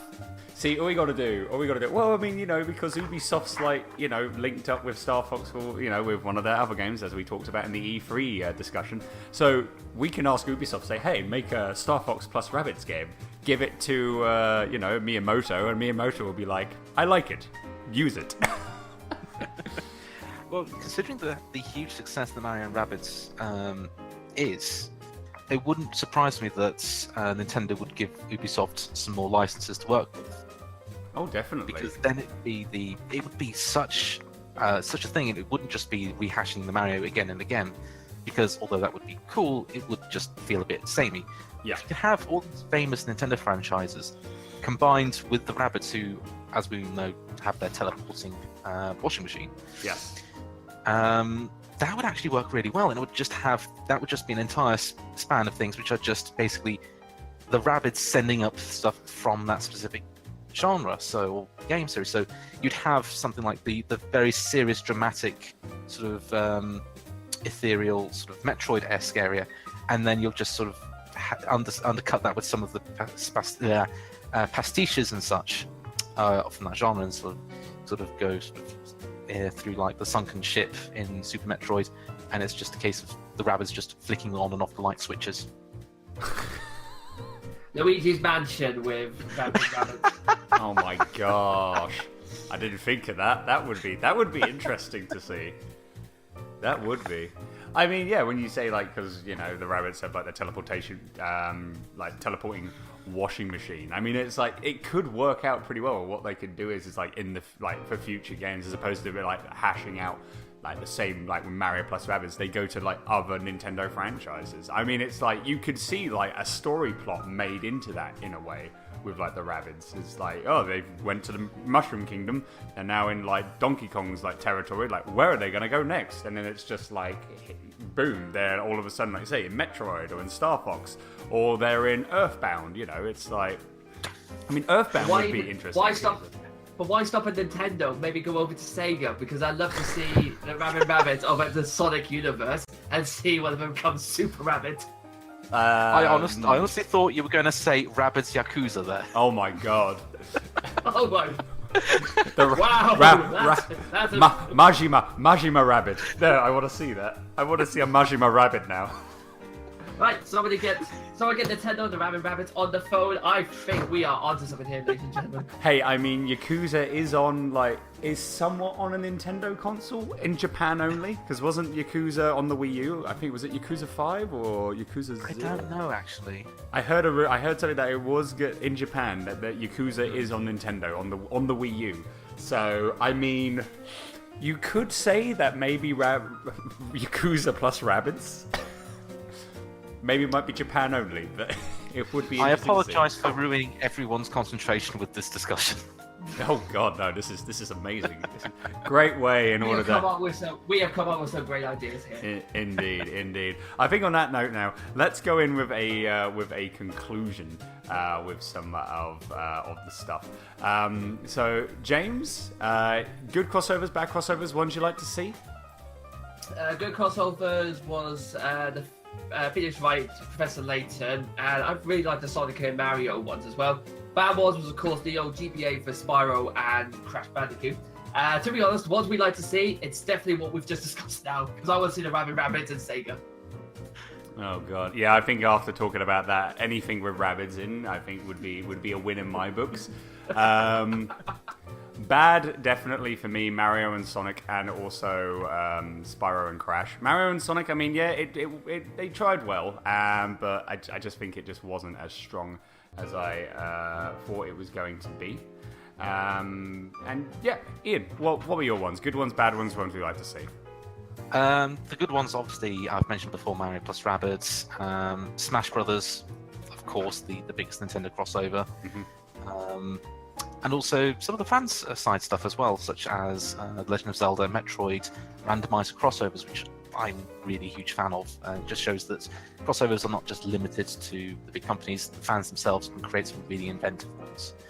The bad ones, as mentioned previously, Crash and Spyro. It's amazing that all three of us have listed this down as one of the worst crossovers that we've experienced. I mean, as I say, for like, if it wasn't on the Game Boy Advance, if it was on like PlayStation or like third party, if it was on like next gen consoles, it would work. It would honestly work so well. I honestly think. They probably would have put more effort into it as well. Yeah, I mean, again, as I would say, maybe like now that with Spyro Trilogy and coming out, and you've got the Crash Trilogy, maybe they might do that. Maybe in the future, don't know, but that'd be really cool to see. And pipe dreams, things I would love to see. I think we can basically sum this up as Rabbids, Yakuza, Phoenix Wright. Oh God, Phoenix Wright plus Rabbids.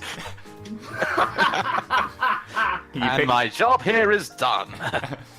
It'd just be like, objection. The judge is standing there just going, did he say objection or objection? I don't know. I don't know. All I know is that one's holding a whip and it's looking decidedly edgy. On that note, everyone, it's now time for this. It's time for the Throne of Games.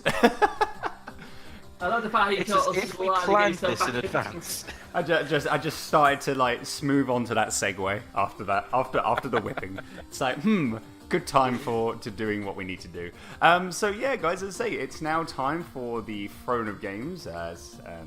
Thank you to everyone that did vote. So once I get I'll quickly try and grab the poll for this. Whilst I'm doing that, James, you want to discuss with what has happened throughout this event? What, you mean as in the whole of Throne of Games, or just Just what's this, happening right now? Just this episode of the Throne of Games. Okay, so for those people who've just joined us in, we were taking on the Throne of Games, where King Diddy Kong was taken on by Miles Edgeworth from the Phoenix Wright saga.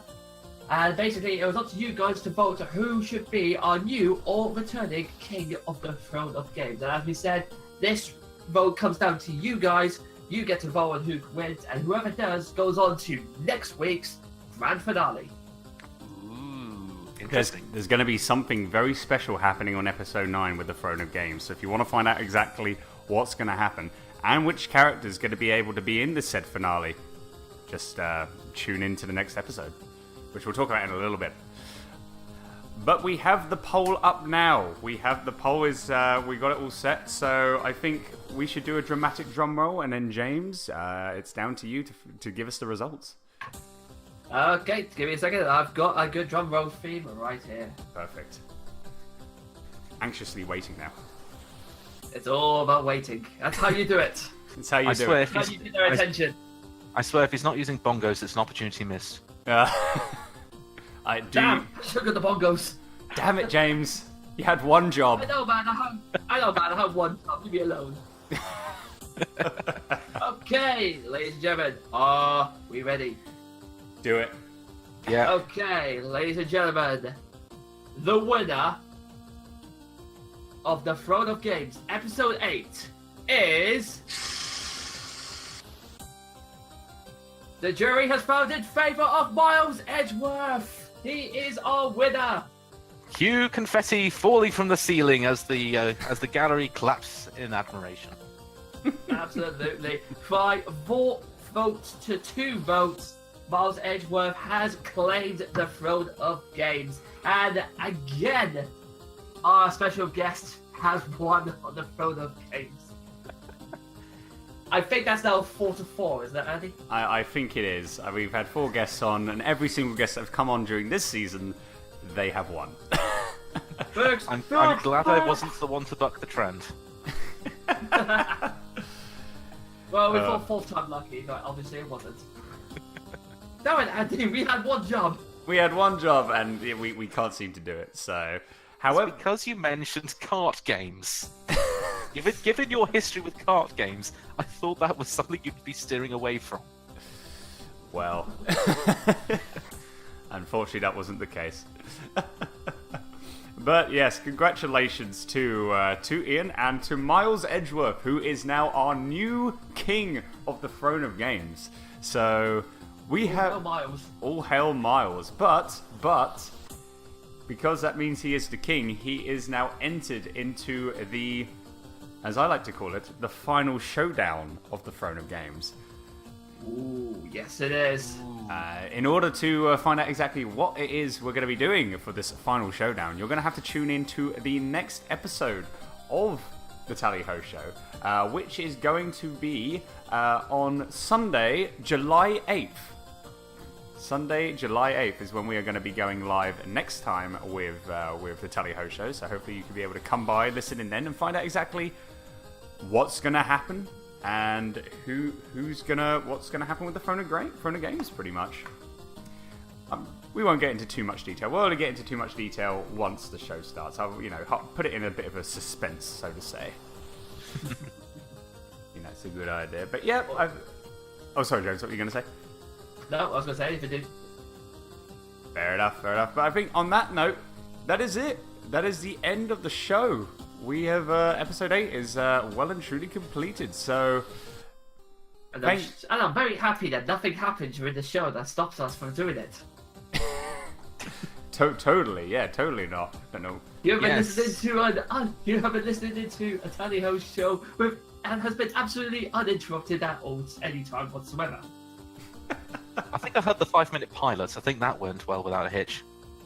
Yeah. Oh god. Anyway, my thanks to, of course, to everyone that has tuned in to the show, whether they listen to the show live or if you're listening to this on the podcast, whether it's on SoundCloud or iTunes, hopefully you enjoyed yourselves listening to another episode of Utter Randomness. My thanks to Ian, aka The Random Genius, for coming on and being a guest on the show. Thank you so much for coming on. It was an absolute pleasure. Thank you very much for inviting me. I hope you allow me back at some point in the near future. Oh, heck yeah, definitely. Like, Absolutely. Let us know when you want to come back on, and we will get you straight back in, sir. Depending on if anyone else wants to come on, because we're British, we have to form an orderly queue. Yes. Of course. You have to take a ticket from the ticketing system. Exactly. And then sort of Andy will just go. Andy will go to cashier number 1, please. That's exactly what I Come was to going to say. tally ho number 2, please. You have to have it in you got to do it in in the lady's voice as well, like cashier number 5, please. Surely we'd have it instead. I'd have like a ticket, and it'd be like episode 8, please. Yeah. The waiting queue time is 2 weeks.